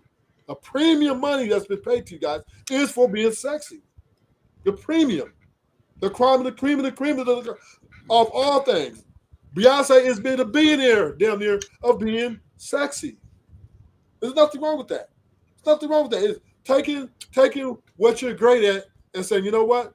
This is what we're great at. Now, there are lawyer women. There are doctor women. There are women who are smart and intelligent. I'm not saying that they're not good in the fields, right? I'm not saying that. But where women are the most demanded at for society, not just men, women too. Women are the most demanded and the most celebrated when they're sexualizing themselves to the world. And the world pays them billions of dollars for this. Billions of dollars. And you have to admit that. The money sets the market. Where I'm spending my money sets the market. And when I'm going to see women, and I'm saying, oh, damn, Stephanie look good. I'm going to see Stephanie. You remember Stephanie Mills? Remember Patty LaBelle? I'm going to see her beauty, singing that voice. This is what we pay for. That. And I don't want to see you looking strong and trying to knock people out, and I don't want to see you, elbow. I don't want to see that in a woman. That's not appealing. That's what Christina, I'm just saying, like, you should hear this bullshit. I'm serious. And I'm Yeah. I'm a Go ahead. So I'm not gonna go back and forth. My mom has always told me, don't go back and forth with a fool, because from the distance, don't nobody know the difference. So I'm not gonna go back and forth because he's literally just proven my point about how sexism. Y'all get what I'm putting down. Like, I need you to pick up a book, read the definition, and then come back and argue about the gender roles and how that specifically plays a role in the trajectory of success in women businesses and women's sports, all that great stuff. So Ruthless, I appreciate you. I appreciate. Because see, anytime you throw an ism out there, you see how he's clutching his pearls? That's how motherfuckers act. They clutch their pearls like, who, me? Yes, you, Judas. Okay? Yes, you. So I want you to understand what the ism is, because you are moving in that right now. And your movement in sexism is going to be the catalyst that holds women at this level that you feel is beneath you. You making a statement alone saying like, oh, y'all good at shaking that ass on the pole. Like it literally. No, I said you for guys me, were it's great. disgusting. I didn't cut you off. Please let me speak. It's disgusting. It's belittling, and it is my full understanding that it's thinking like this that is holding us captive. Like it is, and it's probably men like you that are getting pissed off at the idea that women are evolution and evolving and taking a different role and taking a different stance in certain positions. So for me, like that, you've done enough, my guy. Like, go read the comments and then pick up a book. Shout out to Jabbar for being in the building. Shout out to No Chaser also in the building, and also Sam. What's going on, Sam? I'm gonna say, great to see you over here. Can I say this? I'm gonna say this, right? But everything Stephanie said, you guys take advantage of this, though, right? They love this. They love the pretty privilege. He's charged to the game. You guys, your counterparts. You guys go to the gym half naked. Y'all walk around with your bodies out. You guys aren't trying to press the circle. Wow. Yeah, they do. I'm just gonna have to charge this. Just gonna have to charge this to the game, bro. Why do you guys walk around? Why do you guys walk around naked, Stephanie? Why y'all do that? So what do you consider? What do you consider? Let's talk about this. What do you consider naked? I can see. Yeah. See, Rufus on. You see, I can't. You should have stopped it while I was ahead. Listen, when I just see your ass crack, your titties when you're working out. That is No. And that's who you looking at. Wait, Ronnie, you said That's who you what? looking at. What you showing me? Yeah. It's what you're showing me. We're gonna go to the next topic. Next topic. Please, let's go to the next topic. Because your boy gonna dig himself in a hole, bruh. He gonna dig himself in a hole. It's men in here with daughters. It's men in here that got sisters, and you in here talking reckless like this. No. You guys dress like this for yourselves, not for us. Not guys, all. Yeah, they like this. You guys love this. If Love what? No. Love what? No. Let's move to the next topic. All right, next to the topic. Next topic. God You keep digging damn. yourself. Let's move to the next topic. Dig in the hole. Rufus know what he's doing. Yeah, you know what he's I doing. like Rufus though. All right, next topic. So this was sent to somebody to go over, and this is about men paying for box. And a guy was Jabbar was the one that sent me that clip. Jabbar, Jabbar's in the shout, chat. He's in the building. Shout out to Jabbar. Go ahead, Hakeem. They're gonna chop it up after this. Paying for the box, Hakeem. There you go. Your favorite topic. Paying. Guys that pay for like he got it to spending it. It's just like here. Then that dude that's just giving his money away like that, he's a simp. He's a broken individual mentally. No one respects that guy. Men don't respect him, and other women don't respect him. God don't respect him. Nobody respects that guy that's just giving up his main agency frivolously to women. Just like no one respects a whore that's just giving up her main agency, her sexuality, to a lot of men. Hoes don't get respect, and simps don't get respect. That's the facts.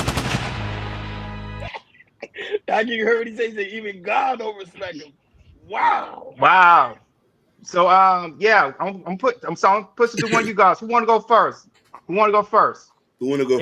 Ladies first. Go ahead, Stephanie. Ladies ain't going first. Ladies last. God damn, right? Ladies. Hey. I'll go last. I want you, and I want Christina to chime in. Christina? She on the meeting. He said that's a self-image God. So go ahead. Who's gonna go first? Yeah, they want you to talk about this. Go ahead, Stephanie. Stephanie, go first. She said she ain't got time. She got a call. I'm on mute, but go ahead. Go ahead. So I support men paying for the box. I support it. I don't see nothing wrong with it. I think prostitution has been here for thousands of years. I think I'd rather a man pay for the box than the muscling. Ooh. You know what I mean? Because we got a lot of little guys who muscling it. Like just you know what I mean? If she's willing to do that, and that's what she's actively doing at the respectable age. You know what I mean? So I support prostitution all the way. I don't ever get mad when people try to get their money, hitting them in the head for $4,000 or $5,000. Go ahead, get money. No, Hakeem, man is not supposed to pay for the box. We just supposed to be who we are. It ain't tricking if you got it. It's tricking, Hakeem. It's tricking when you paying for the box. Man is not supposed to pay. You're supposed to be able to get a woman. You're supposed to be confident in knowing that woman gonna give it to you without you paying for it. You're gonna I don't need to take a woman to a 5-star restaurant. I don't need to send a woman to a 5-star restaurant to get the box. Hakeem. You're gonna spend for it anyway. You're spend for it anyway. No. Just listen. Dealing with a woman. There's some dudes not even paying for restaurant days, Hakeem. Some dudes are broke. Yeah. Y'all don't want me to comment on that. I don't want to say that.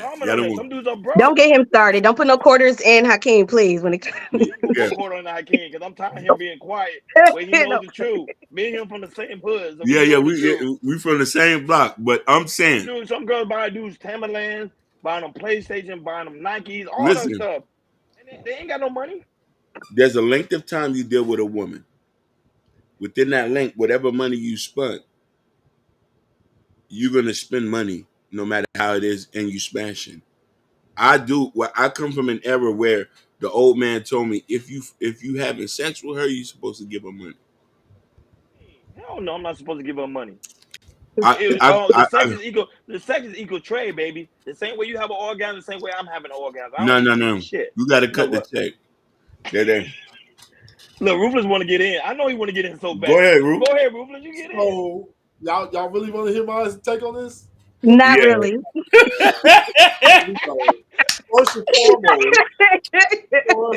foremost, and I'm in agreement with Hakeem for the first time in a while. Wow. Yeah. Either you're gonna pay now or pay later. Either way it go, right? Most women, I say 98, 97% is not dating a nigga that ain't trying to pay, right? If you go to this woman and say, hey, I want to be with you and do all this courting with you, she's going to say, okay, she's not going to volunteer too much. Now, every now and then she might throw in, I like you, I'm going to throw a dinner here and there. But ultimately, the man is going to pay for the process. So you either pay for the process, right, which is the wedding ring, the wedding, all that shit, or you can pay a prostitute, which is a little cheaper, right? So that you don't have to deal with baggage, deal with her personality, right? Just pay her for the one thing that you desire, which is the sexual part, and be done with it. Now, is that tricky? No. Right? Is that being a simp? No. No. Okay, being a simp is one who supports the woman's behavioral patterns, even though they're not conducive to a successful making of the community, right? They're just saying, well, no, but that's a simp. You paying for the box is simping. You simping, Ruthless. You paying for the box is Oh, I get what simping. Ruthless is saying. You are protecting that. You are. I get what he's saying. No, paying for the box is transactional, nigga. It's an equal it's transaction. Just like if you're dating a girl, Ronnie Roan, because I know you're not having women pay for you, right? You paying for dinners, right? Some do. Yep. Are you paying for dinners, Ronnie Roan? Or you paying? I didn't raise you like that. That is a transaction, Ronnie Roan. That's a transaction. Okay. So the point is, there's two different types of transactions. Meaning, one transaction is for the building and hoping of marriage, right? To build this woman, and that's no guarantee, right? And then there's another transaction where you're just paying for the box and not the problem, right? You don't want to get to know her. You don't want, so you're bypassing all the bullshit that you have to juggle to get to the point of satisfying yourself, whatever that may be. So in essence, if a man is buying box and he's skipping the process of getting to know a woman, is because he doesn't have time to deal with that, and he doesn't. Okay, but Ruben, here's my thing. Ruben, what you're saying is true. Why is such a big issue right now online? A man paying for the box because what you're saying isn't true. Man is not supposed to pay for the box. We just supposed to pay for the experience of the woman. Go ahead. So you say you don't go to strip clubs, Ronnie Roan? Exactly. So that. Why you trying to get in my personal life, man? Exactly. What I do? Exactly. So most men are participants in strip clubs. So why do we go to strip clubs? Even married men, right? Why do we go? Because we're paying to be entertained. And leave it there. We don't want to take that with us. Right? Now we're not going to most likely wife this woman or try to have any relationship with this woman, but we're paying for entertainment. It's a transactional thing. So when a man is paying for the box, he just wants to get to the point and not have to deal with anything more. Which is very common, right? Then you have the guy who's paying for the woman he loves or potentially married. He's paying for that, right? Then when he gets ready to ask her, he's thinking buying between $500 and $30,000 ring, if not more, right? Okay, quick question. This is my last question. Yeah. Let me ask you one question. So the woman's paying for your D? Is what? The woman's paying for your D like the man's doing to the woman. There are, if she's over 40, there's a possibility that she will. I think it depends. Whoa. I think it depends. There are some cougars that are paying for D. Now, not it's a very small percentage, but there are. Right? They just want the young guy, but that's it. Get your ass out of here. Right? When you're done. And the fat girls. Yeah. Depends, right? But they got to be most likely over 45 and up. The big back community. Hakeem, you saying the big back community is paying, huh? Yeah. We don't call them big back here. We call them peppers. The big women are paying. The big women are paying. Yeah, we call them bell peppers. He said they're paying. And I'm going to land the plane right now. So bottom line is, being a simp is one who supports the woman even in her bad behaviors, not calling her out for the things that she's doing wrong. And no matter what, they're blaming men for her actions. That's a simp. But a man paying for a transaction, having a transaction between a woman, two mutual transaction, he pays and she gives, that's just a business deal. And he's paying for something he's bypassing because she's letting him bypass all the, toxicity or whatever it is. He just get right to it, and that's just where it goes. Yeah. Go ahead, Hassan. You'll go before Stephanie go and kill everybody. Y'all gonna be surprised. I ain't gonna kill y'all. Yeah. I mean, I get what you guys saying. Prostitution been going on for thousands and thousands of years, and I know people are getting tired of me saying this, but in my country, this is just different. If you get caught doing, especially in my tribe, you're gonna get fucked up. So none of the woman should not sell herself like that. She needs to be more appreciative, and you gotta wait till marriage. And when you're married, then spend not all your money, but money make her happy, buy her, go on vacation, do what you got to do. Transaction, right? Yeah. You're still paying, but it's your wife. It's not like a prostitute. And you can have 4 wives, right? If you have the money, if you're financial, you can have 4 wives, correct? Yeah. But I got a question for you, Hassan. In your tribe, when a man propositions for a wife, does he pay a dowry? Yes. Yeah. You gotta over there. You gotta pay for the guy pays for the wedding. He got to buy you fucking necklaces, not only ring. No. I'm talking about the dowry to the father, because there's a dowry. Yeah. That too, and you still got to pay for the wedding, and there's a bunch of shit comes with it. So you're transactioning a woman, right? Yeah, for the marriage, for marriage. So it's the same shit.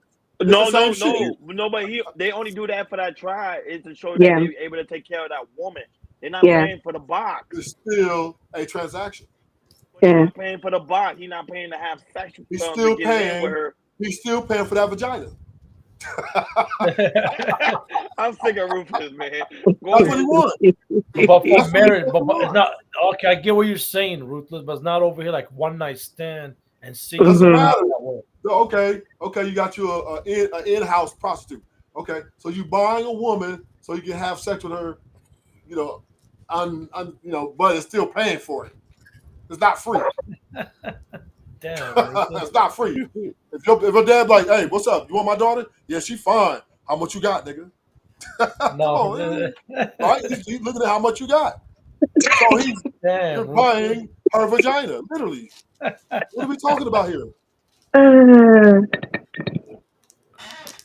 But you guys, the rest of you guys know, see what I'm trying to say, though, right? Yeah, we get what you're saying. Am I off though? Well, the last part you kind of off. Your dad ain't his daughter married a broke motherfucker. Exactly. Well, it depends on the father. Some father, if he sees you love his daughter, then he's gonna okay it. Some, not all, but some. If he sees like you actually love her, then he say, you know what, he's the best choice for you. He's gonna do anything. If one comes along with more money and more wealth, he's getting rid of you. He's getting rid of you, and he's sending her to him. Simple. I gotta take you to Iraq one day, Ruthless, and see. It's different. I'll go over there with 100 bands and take anybody's woman who's broke. Shout out to Nidus and shout out to Nidus for being in the building and Liberated Soul also in the building. But go ahead, Jordan. I don't know if you want to go or you want Stephanie to go. You go ahead, Stephanie. Now go last. Go ahead. Okay. So I think we're talking about two different things.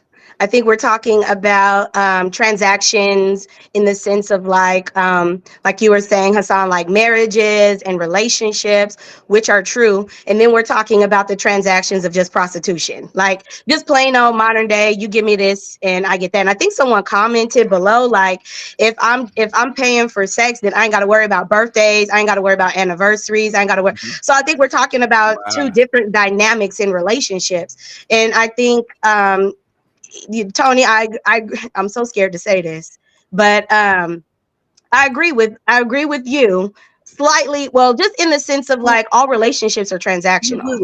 Like all relationships at some point are transactional. Who are you agreeing with? She was agreeing with Ruthless. Yeah, like all relationships at some point is transactional. Just how we were Yep. talking about with Hassan's situation and in marriage, and you know what I mean. Like, but I feel like yes, just all it's all they're all transactional, but we're talking about different levels of dynamics in relationships, right? And when we're talking about like, is there women who often have transactions where they're paying, like, yeah, if you got good D, like I've seen women, you know, drop the bag for a dude, and typically it'll be, I know we don't want to get on, but like them hood niggas, like the pookies, like we gonna have some Jordans on if you drop in D. So at the end of the day, I just say this to say, like, it is all transactional. It's just a matter of like, are my transactions being reciprocated? That's relationships. Like For the what is this older, building into? But Hakeem, but I for want the to ask older Hakeem Yeah, something. women, it's transactional relationships. sugar mamas and sugar daddies. So yeah, the older people do that a lot. Yeah. No, but Hassan, Stephanie, hold on. Let me ask Stephanie a question real quick. That before you go. So Stephanie, when the women drop the bag for the man, the pookies, how did the pookies say it? What did they tell them to get the bag? What did they tell the woman? You don't gotta tell them nothing. Like, So I the feel woman like just I gonna buy heard. the Jordans. He don't ask for Excuse me now. nothing. He don't ask for nothing. Like, you know, when a woman drop the good, she normally asks the man for something. So the man don't ask for nothing for the woman. I feel like it's the same in both. I mean, with both sexes. Like, if your man is, if he dropping D or whatever, and that's y'all relationship, and he, you know what I mean, and it kind of goes back to like, I don't know, like that comment about simps, right? Like this comment about simps. And I think like again, Ruthless, you was on to something good. Because I think that's what we're talking about. It's like you are pouring into this person who ain't got no job, who probably ain't pouring into you, who treating you like shit, and you're accepting these behaviors. But you know, like women could simp off their money too. Same rules apply. And so I think like there are so many different dynamics in relationships. Like it is transactional. I know as Aston said, like transactional relationships with a question mark. Like tell me a relationship that isn't. Yep. Like it's always going to be some form of transaction. Like do we have good communication? If we have good Yep. communication, I'm going to want to spend more time with you. That is a transaction. Right. And we're not talking just about the monetary components. I'm talking about like emotional components. You know what I mean? Like spending time, all those types of things. So no matter what I don't like the word transactional, but that's like the fact. Mimi said, I feel like there's an unspoken rule about relationship transactions. It ain't never gotta wait, what did she say? It ain't ever gotta ask me for nothing. I know your situation, and I'm dropping you a good dick. I'm gonna make sure you good. And I feel her. Like that's just Sex the way is it on the is. Mimi, I feel you. Like that's just what mind. it is. And the same will apply for the dudes. Like if Sex that's is your on the girl, No, no mind. worries, yeah, Mimi. No worries. Somebody gonna clip that and they're gonna use that against you. And you got Ruthless on the panel. delete it. Delete it, Mimi, quick. Say that over there in the Delete Sex it, is chat. Mimi, on quick. the We don't need them now, to know. We don't need them to know. now let me say this. Let me say this, right? Now there's a difference in a lot of cases between men and women, in this fact, right? Women, yeah, they will get him a man, take him out shopping if he's doing right. That's But there's a time limit on this nigga, right? She's looking for the one real man that she wants, who's up, across, or above her, right? So if the guy that she really wants, who's got the money in the bag, she respect more, because this guy, she just using him for that. She's gonna once she find that guy, she's gonna get rid of Pookie. Bye. Now, men, we Oh, will, yeah, we yeah. will take a Y'all poor are broke house. woman and make her a star, right? We'll pour into her and literally build her up, and then this is my wife and everything. We'll do that. That's the difference between men and women, right? When we pour into a woman like that, we'll marry a woman like that. But a woman pouring into a Pookie for her little thing, that's it. He has no chance of getting married to this woman, not even a little bit. I agree with you. So are you saying like women are like at the end of the day, like we have this man, we know we know he ain't gonna be what we want him to be, so we just gonna continue to take from him, knowing Yep. good and goddamn well we're looking for something else. But isn't that what everyone else? I feel like to And put have that kids just with on him. Yeah, Yeah, you're I right. feel like though to put that on, and that's dumb to have kids with somebody and then know that that's not your person. Don't even get me to go down that road because we got to take more responsibility for the pum pum. You know, like when you have babies with somebody, you stuck with that person for the rest of your life. So we just gonna leave that there. That's a dumb decision. But I will say, I think that that kind of goes both ways. I don't think it's just one sided because there are some men who are out there who do the same thing. And it's literally just like testing the ropes until you find the one that you want to marry. Like who are you willing to submit or commit to? Like But and I'm again, not transactions. Like what are you capable of doing? Or what do you know what I mean? Like that's gonna make me I'm want not, to settle down and be with you. yeah, I'm not disagreeing with that. Yeah, But I agree. the difference is a I don't woman ain't gonna necessarily want a broke man though. hey, a woman ain't gonna she can love the hell out that broke nigga, but she'll get rid of his ass if you don't up his upside, get some money in that bank account. Because she's looking at it like, okay, I'm tired of you already, right? But the men, we'll fall in love with a broke woman and keep her, right? We'll marry her, Mm. have kids by her, and yeah, I love Oh, I you. get what you're saying. I get That's a what you're good. saying. No, That's a but Yeah. yeah, Ruthless, if the man is broke, work on your sex game. As you saw Mimi yeah. comment, But if your sex you're game Shut is up. still good, Shut up, Ron. Don't be giving everybody the don't be giving no, that Sex people is the is on keys not my to the that kingdom. is in my mind. You told the mind. wrong hey, hey, you Stephanie, told you the know the woman wrong told guy. me. You told the wrong guy this. But go ahead. Go ahead, Ruthless. You know the woman told me, Stephanie. Mm. She said, "Broke dick, the best dick." And I It asked is her, because these hey, no, niggas I be asked her, they will excuse Stephanie, my language, but they will fuck you like they homeless, okay? Stephanie, Like you know they the coming for their next paycheck. you know And if the you a woman, Hey, Rufus, I'm you one of know them the answer guys. after that, Stephanie? Why'd you I'm get messing rid your of him? mind. She said, I'm I one said, of mm-hmm. why? them. I Rufus said, is one why'd of you them get those rid of him? She guys. said, because I couldn't stand him being broke. That's what she Hey, I told me. like She Rufus. said, I like Rufus enough. I couldn't take it him being broke. I had to get rid of him. I regret it, but Yeah, I I would ain't gonna lie. never I'm one be of them with him guys, ever again. Rufus. I say yeah, it I'm one all of them the guys. time. I'm one yeah. of them guys. I'm one of them guys. This, If I I let that say and, it bitch all hit the dog, time. the and ball here's the thing, like and I I think can't. I think there's a difference, right? Like, because I agree. Like if I okay, if I get with you and you are already broke, you know what I mean? Like, first of all, I got to take responsibility for that decision and I'm going to hang in there as long as I can. And when it's not, then yeah, I'm out, right? But if I get with you and you just fell off, let's say you had your shit together and you fell off, like I'm going to rock with you, you know, until you're able, I'm either going to push you up and baby, we grind until we both get there. If we together, then that's something that I'm willing to do. But I think again, like I just think it's so many layers to the dynamics of relationship and how you get together is going to determine that. But yeah, if I get with a dude off top and I meet you off top and you broke and I let you smash, that's something I gotta take responsibility for. Like I And gotta take then, responsibility for that. But don't be mad when when I look and I'm like, okay, so you still don't have a job. Okay, Hold exactly, so on, you Jordan. still facts, right, Hold on, Rufus. Jordan right. been waiting patiently. Let Jordan take his go take. Jay Boogie. Sorry. No, I was just enjoying it because I was going to push to the next topic, but I'm gonna give myself to Oh, say. you enjoy? Go ahead. No, I'm gonna say my little bit. So, well, what necessary with paying with the box and everything, just really learn about it and everything.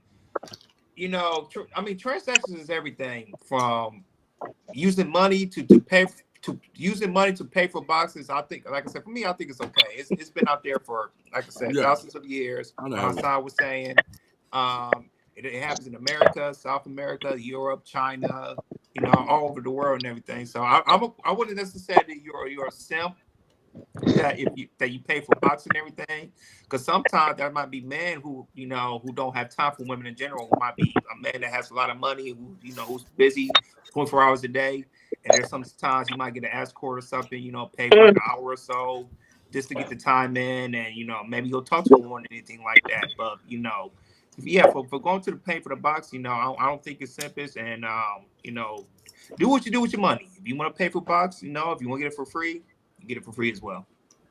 Mm.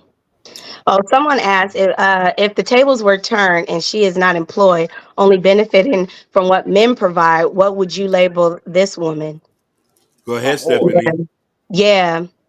And so I think this is where we talk about like, I think it's a double standard that we gonna keep it a buck. Thank It's you. a double standard. Thank you. And At like, least you're honest. is it fair? No, right? Like it's not fair that there's this double standard.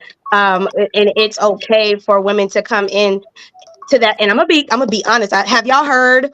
I feel like this statement has been coming up more recently since women are now starting to make money and starting to build. Like the question of what do you bring to the table now is a thing, right? Like now that is a thing.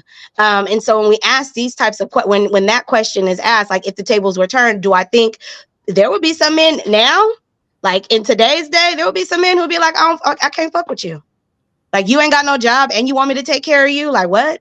And it's so like it's kind of confusing to me because it seems like oftentimes men want to have these roles of I'm the man, I'm the provider, but then when women do lean in on that, they're gold diggers, or it's not fair. Men with money. What are you pointing at, Hakeem? Men with money who are young treat you like expandable doll. Yeah.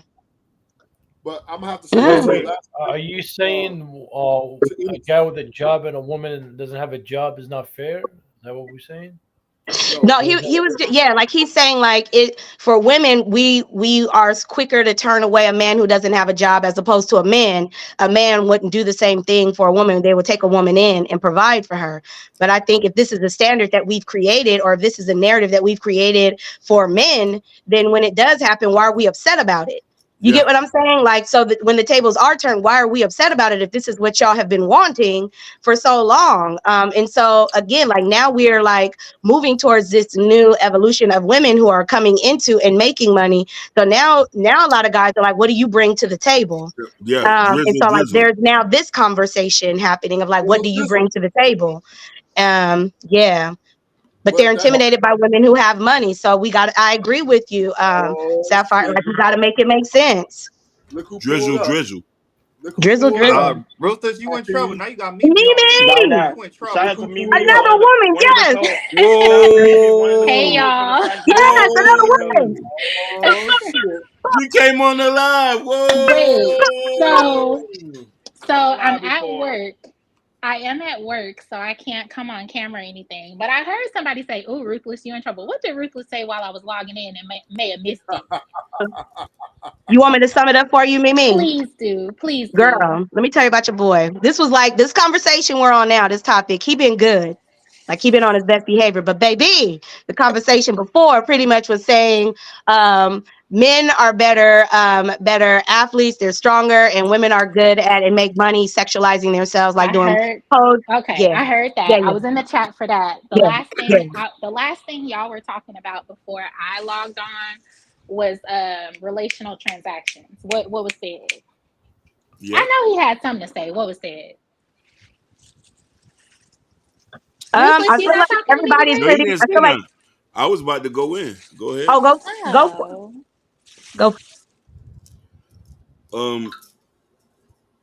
She was gonna say no, but shout out to Mimi for being in the building. One of the co-hosts of the Spicy Avengers. Assemble in the building. Oh, I wish I could do my hearts. Thank y'all for my hearts earlier too. I did see them. But hey y'all. Hey. So it's crazy. It's crazy that women can call men broke when women is struggling, we can't call them broke. We can't even put a label on them. But y'all can't be mad at that. I'm gonna keep it a buck. Y'all can't be mad at that. So y'all cannot be mad at that. We can't be on this platform saying I'm a man. I'm a man. I have the money. I can provide. Listen, let's not pick and choose our battle. So let's not pick and choose our battle. So when we come in here and we say, hey, this is what you bringing to the table, then you're going to have to give up that mouth and that sex automatically. No, but that sex, but the mouth and sex sometimes don't always be good. I can't. We talk about it. Doesn't matter. There's a point that I'm trying to get. There's a point that I'm trying to get.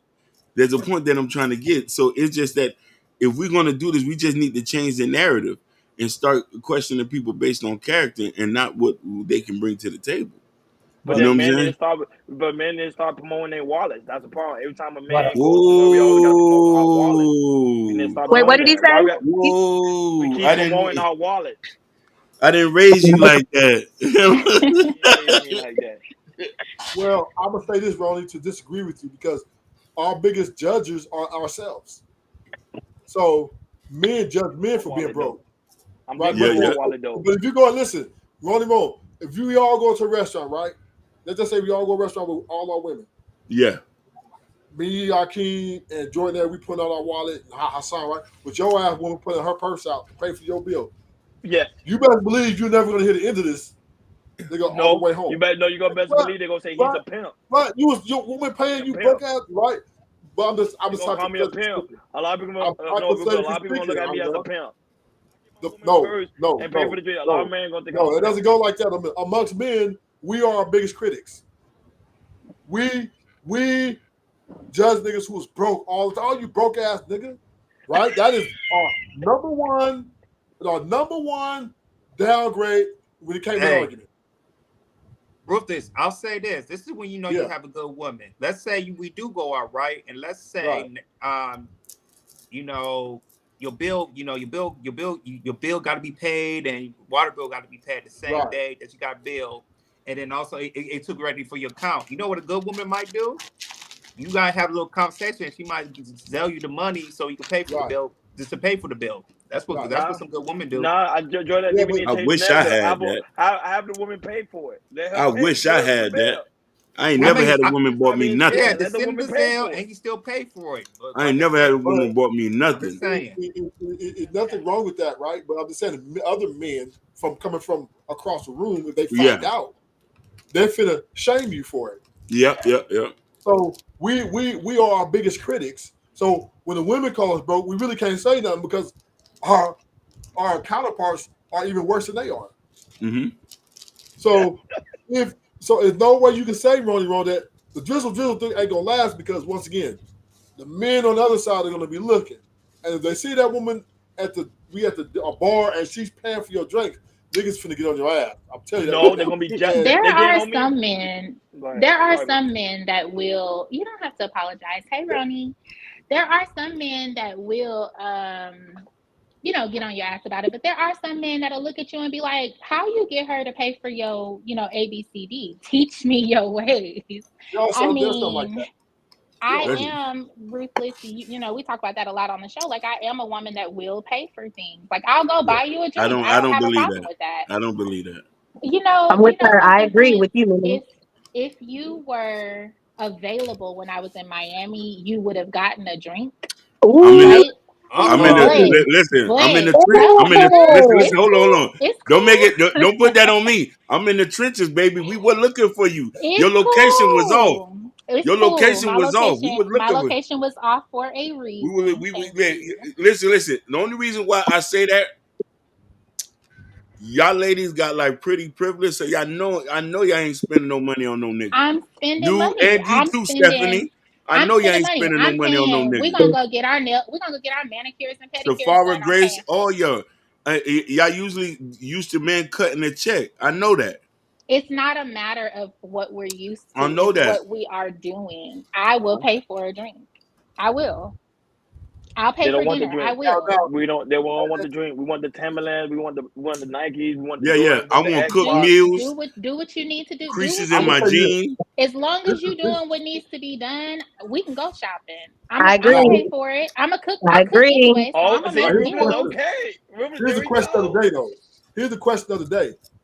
Will you pay for that $30,000 wedding ring and propose to Woo! You sound wild. That sounds wild.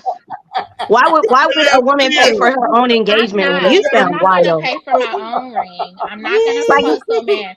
But at the same token, Ruthless, what is it to you? Because you're not even getting married. If I do, I won't have no problem buying a $30,000 wedding ring. Okay, so what you worried about me buying it for? It's just a question.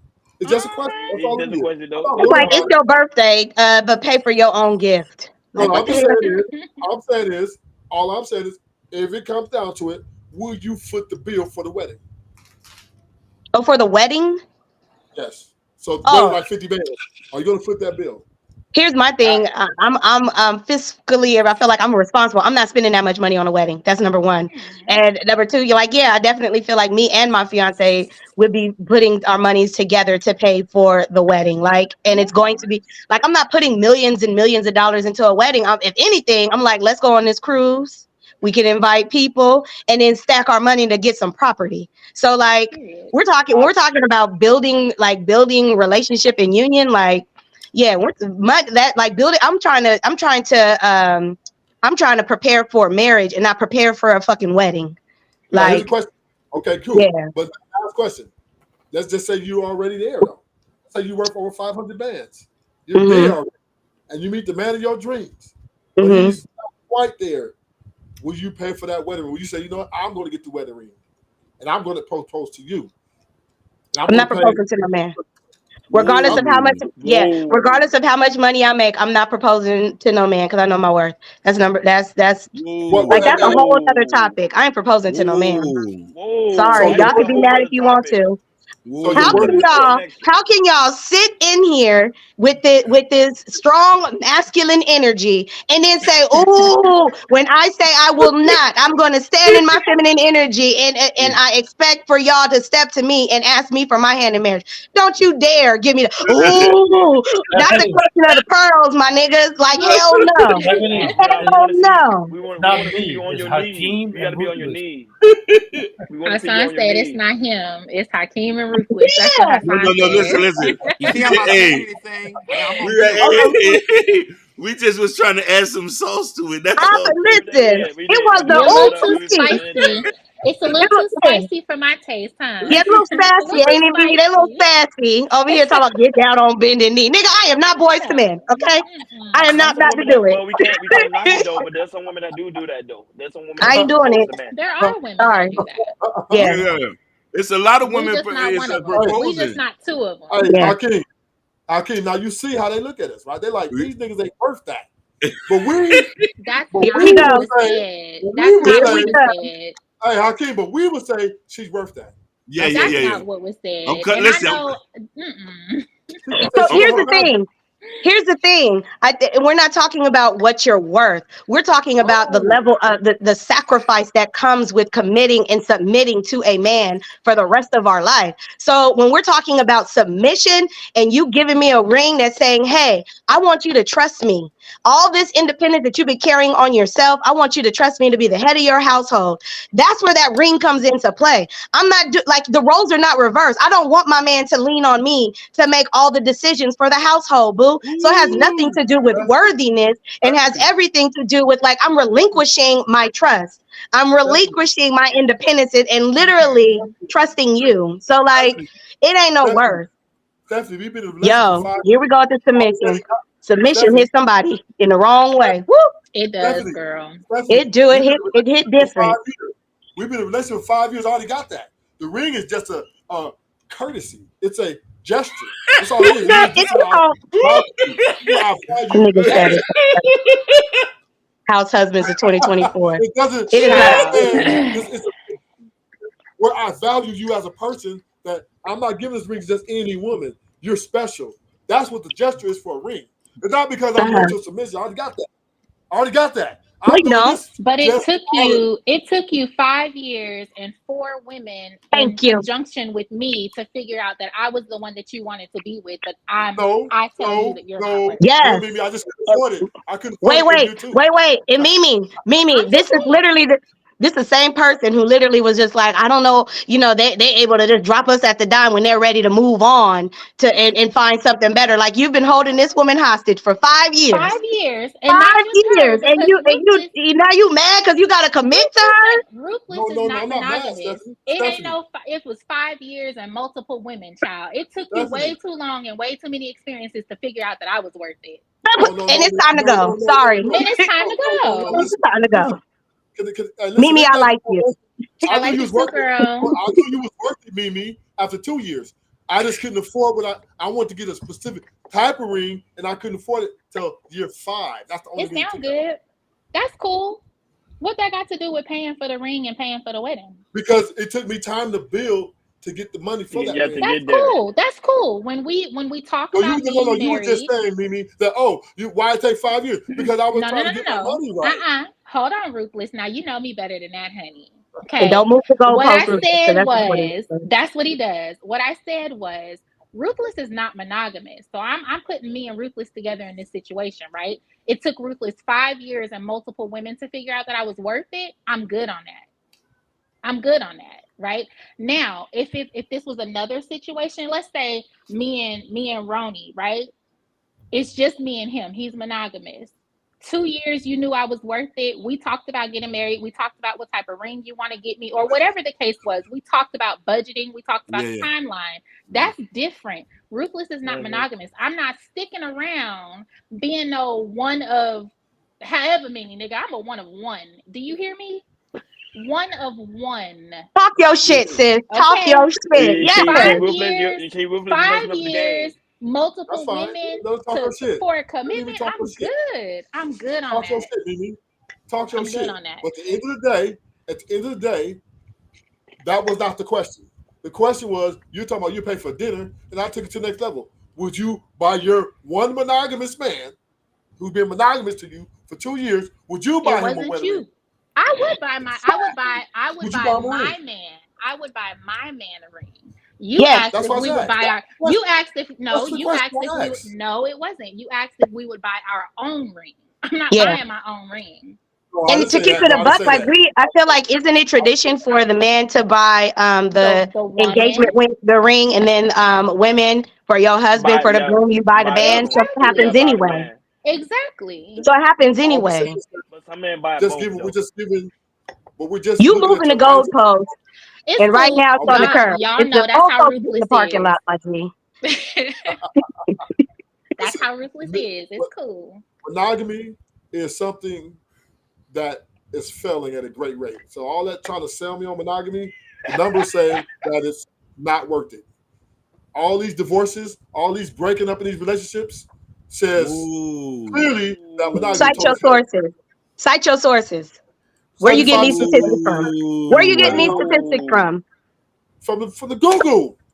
Let's from the Google. Nigga just throwing out stats. 75% of the marriages in the marriage. Like, come on, bro. Black demographics. Blackdemographics.com. Anyhow, you already know what time it is. You already know what time it is.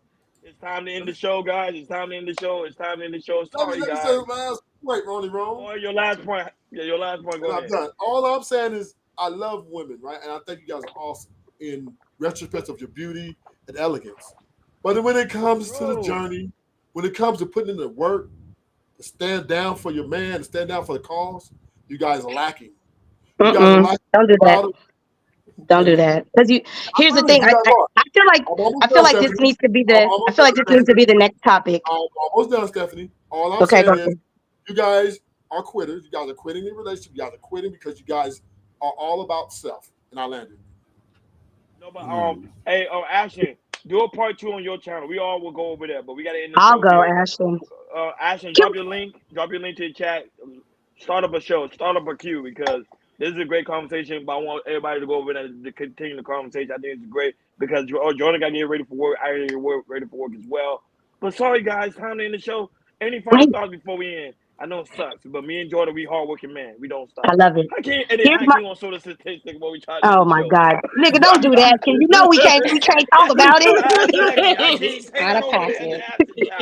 What the hell wrong with you? Can we? Go ahead, Stephanie. Go ahead. I'm gonna say this and then I'm out. I feel like there needs to be a conversation on men who love the idea of women but don't like women, because that's a thing. And I feel like a lot of that is being exposed, where it's like you just don't like women. That don't mean you gay. You just don't like women. You like to fuck us. You like to look at us, but you don't like us. And that's a real thing. And I think that's something that definitely needs to be explored and talked about. So with that, I love y'all. And I'll catch y'all on the next one. The link is in the chat, Stephanie. It's in the chat. I actually normally go live. We all be over there too. So for that. All right, I'm gonna roll over there. Shiesty Avengers. Shiesty Avengers. Girl, don't say Shiesty. Just say Avengers. I don't know. Assembled. Assembled. And you know I have a list. I'll have a list over here. Don't say Shiesty with nothing before my name, okay? But that's where I reside. That is where I reside. Shout out to Ashton. All right. Bye, y'all. Bye, Stephanie. We'll see you over there. But I want to say, we need to show the love support. Go ahead, Rufus. You were saying something. Go ahead.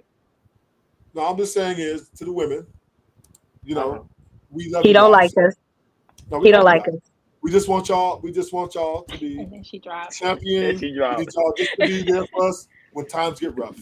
That's it. Just be there when the times get rough. Don't leave me. Don't leave me in the cold. I'll put the sweat on my back. Don't leave me naked. And then Rufus gonna disappear right into the lion's den.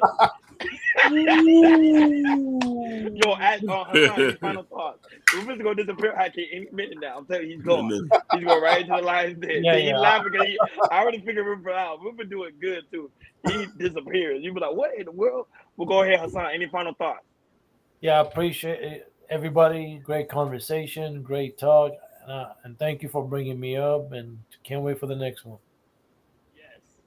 Mimi, any final thoughts? The co-host of the Avengers. I gotta use shiesty. It sounds I'm weird. good. Oh, I'm sorry. See, I'm loud at work, y'all. No, I'm good. This is a great show. I'm sorry it took so long for me to get up here. I had to finish my work before I got up here. But y'all know I always support y'all. I'm doing my little hearts in the background. Love y'all. We out. Bye, Now that, but no, I'm laughing. I keep doing the heart. But I told you, how can you see how Rufus just disappeared like that so quick? He did. He He go. did. I told you, like he just go into the lion's mouth. I'm like, how do you do that? I need to get a cool background like that. But like always, man, thank you guys for always tuning in. Guys, make sure on your way out, please make sure you hit that like button. Please make sure you hit that subscribe button. Please make sure you hit that notification bell on the right-hand side, because Sophia Grace said she didn't get the notification. So hit that notification bell on the right-hand side. Remember to click all, because we do go This for live you, each and every Sophia Monday, Wednesday, Grace. Friday, 6 o'clock Eastern time. Like always, shout out to Black the Beauty. beautiful Black Beauty. Urban Noise was in the building. Ashton Williams, who's about to crew up and go live on his channel. So, guys, at the party at Ashton Williams' channel over there, you know how you do. Him and Hassan, and also the lovely Mimi be over there as well, co-host of the Shiesty Avengers. I know she don't like the Shiesty I Avengers. heard you. I heard you. It's okay. Shout out to those. Shout out to Y High. That was also in bit. Truth, never favorite. You came late, my dude. Eastern time. We keep telling you guys, you got to be on time, because you never know what we're going to miss. Shout out to Joe No Hurt him. Shout out to the lovely Natasha Vincent. She's away doing her thing. But however, Hakeem, she be I watching miss the her. playback, and she still leave a I miss comment. her. Yeah, we miss Natasha Vincent. It hasn't been the same without her. So, she's part of the KL Culture Radio family. Shout out to Jabbar. Jabbar, great topic. We really do greatly appreciate it. Guys, don't be afraid to send us some topics that you want us to review, because, this panel and this chaos is for everybody.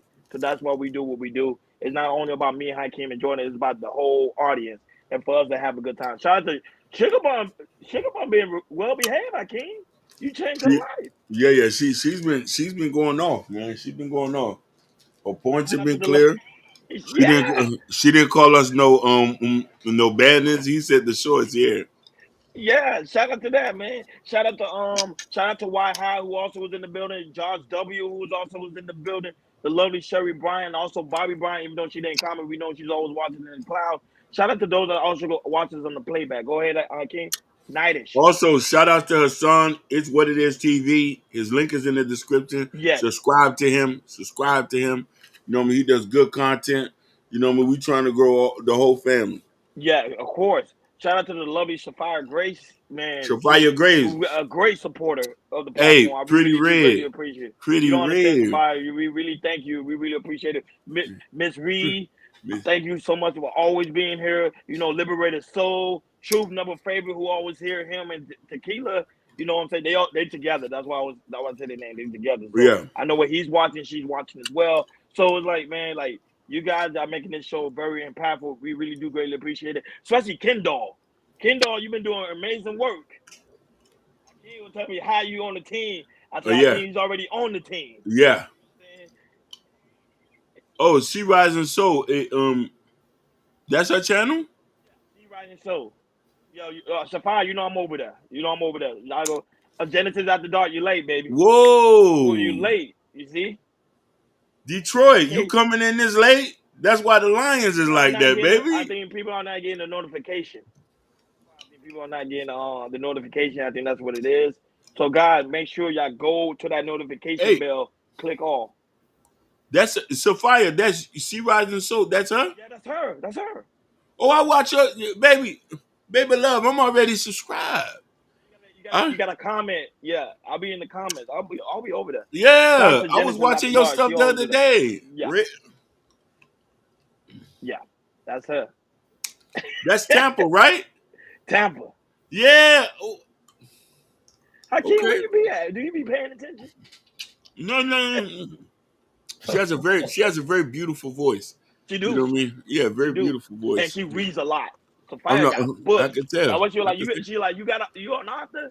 She love that. Yeah. Y'all make sure y'all go support the sister, man. Support Yeah. Genesis at the Dark. Support Mimi. Support everybody. To me, we all should be building each other's channel because as you can Ybor see, City. TikTok may be going away. Go ahead. Now I was gonna say Ybor City. That's where the Yeah. party's at. No Chaser. Hopefully, pretty soon he gets a channel. I'm saying all you guys make sure, man, get a channel, make some money. Y'all be on these panels so long, y'all should might as well get a channel and simulcast. You know what I'm saying? Yeah. Like, well, get involved. Shout out to Nidus. Nidus is a hardworking guy on these YouTube streets. He doesn't stop screaming. I'll be like, No, he don't. bro, We I want to don't. be like that. Like I wake he up 3 in the back to back morning. He's streaming. He's streaming. screaming. He stops, come back, stop, come back. That's He should be. hustle. He should be He's a hustler. monetized by now. No, he been monetized. He been monetized, yeah. You say, yo, you and y'all. Yo, you should say, yo, I'm in y'all. But hey, funny enough, I've been to Tampa so many times and partied in Ybor City. I used Nah, I to be never in party St. in Tampa. Petersburg.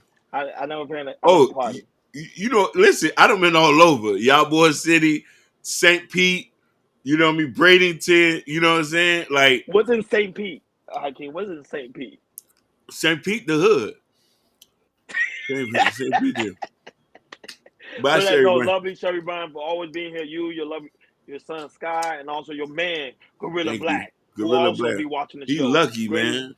But He lucky. Not only that, guys, it's also very important that you make sure you go to KR Culture Radio Community Tab. In the Community Tab, there's a KR Culture Radio T-shirt where me and Jordan has on the KR Culture Radio hats.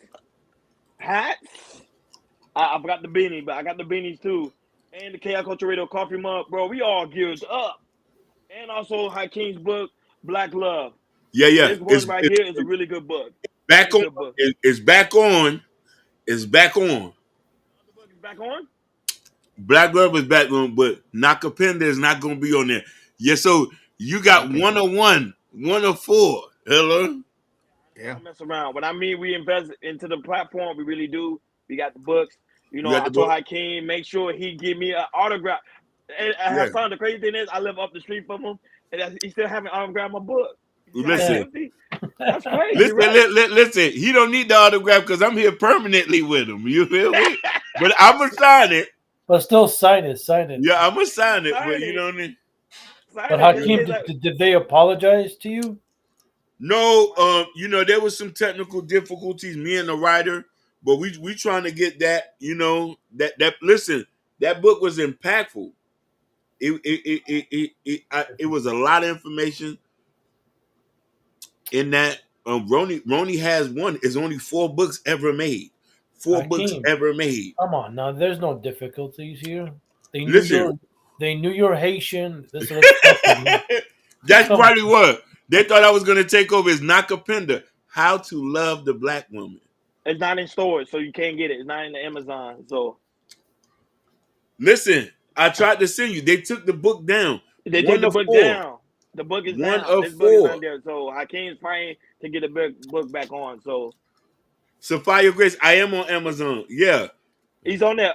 Sophia, all you gotta do is go to KR Culture Radio Community Tab. Everything's there. Like all the information.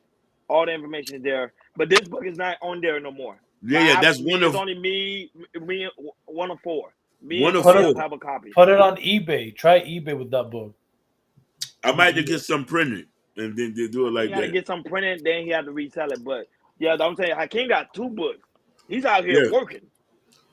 Yeah. So y'all see where I get my hustling from. I get it from Hakeem. He be working. So you know, he's like a father figure to me, somewhat. No, I'm just messing. He is like a father figure to me. I be learning from him. But shout out to Jordan too. Jordan been doing an amazing job with the topic. He has, like I told you, when he was on vacation, he never stopped. So we over here, we working. We are working. We are workhorse. So people like, damn, y'all work. We work crazy. Shout out to Keisha Nelson, big supporter from Boston. Shout out. Yeah, Hakeem is now. Thank you so much. Listen, Red, talking like that might get you a free book.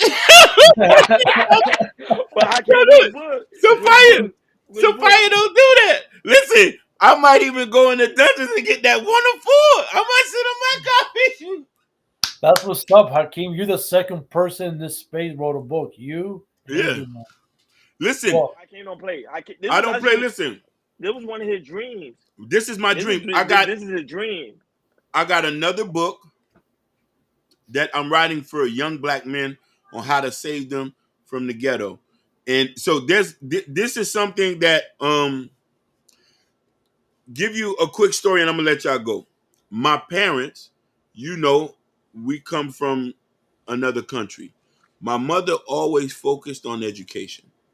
So she used to make us read every single day and then have to interpret it back to her and make sure we did not lie. So I'm always big on that. And if you want to learn something, it's in a book.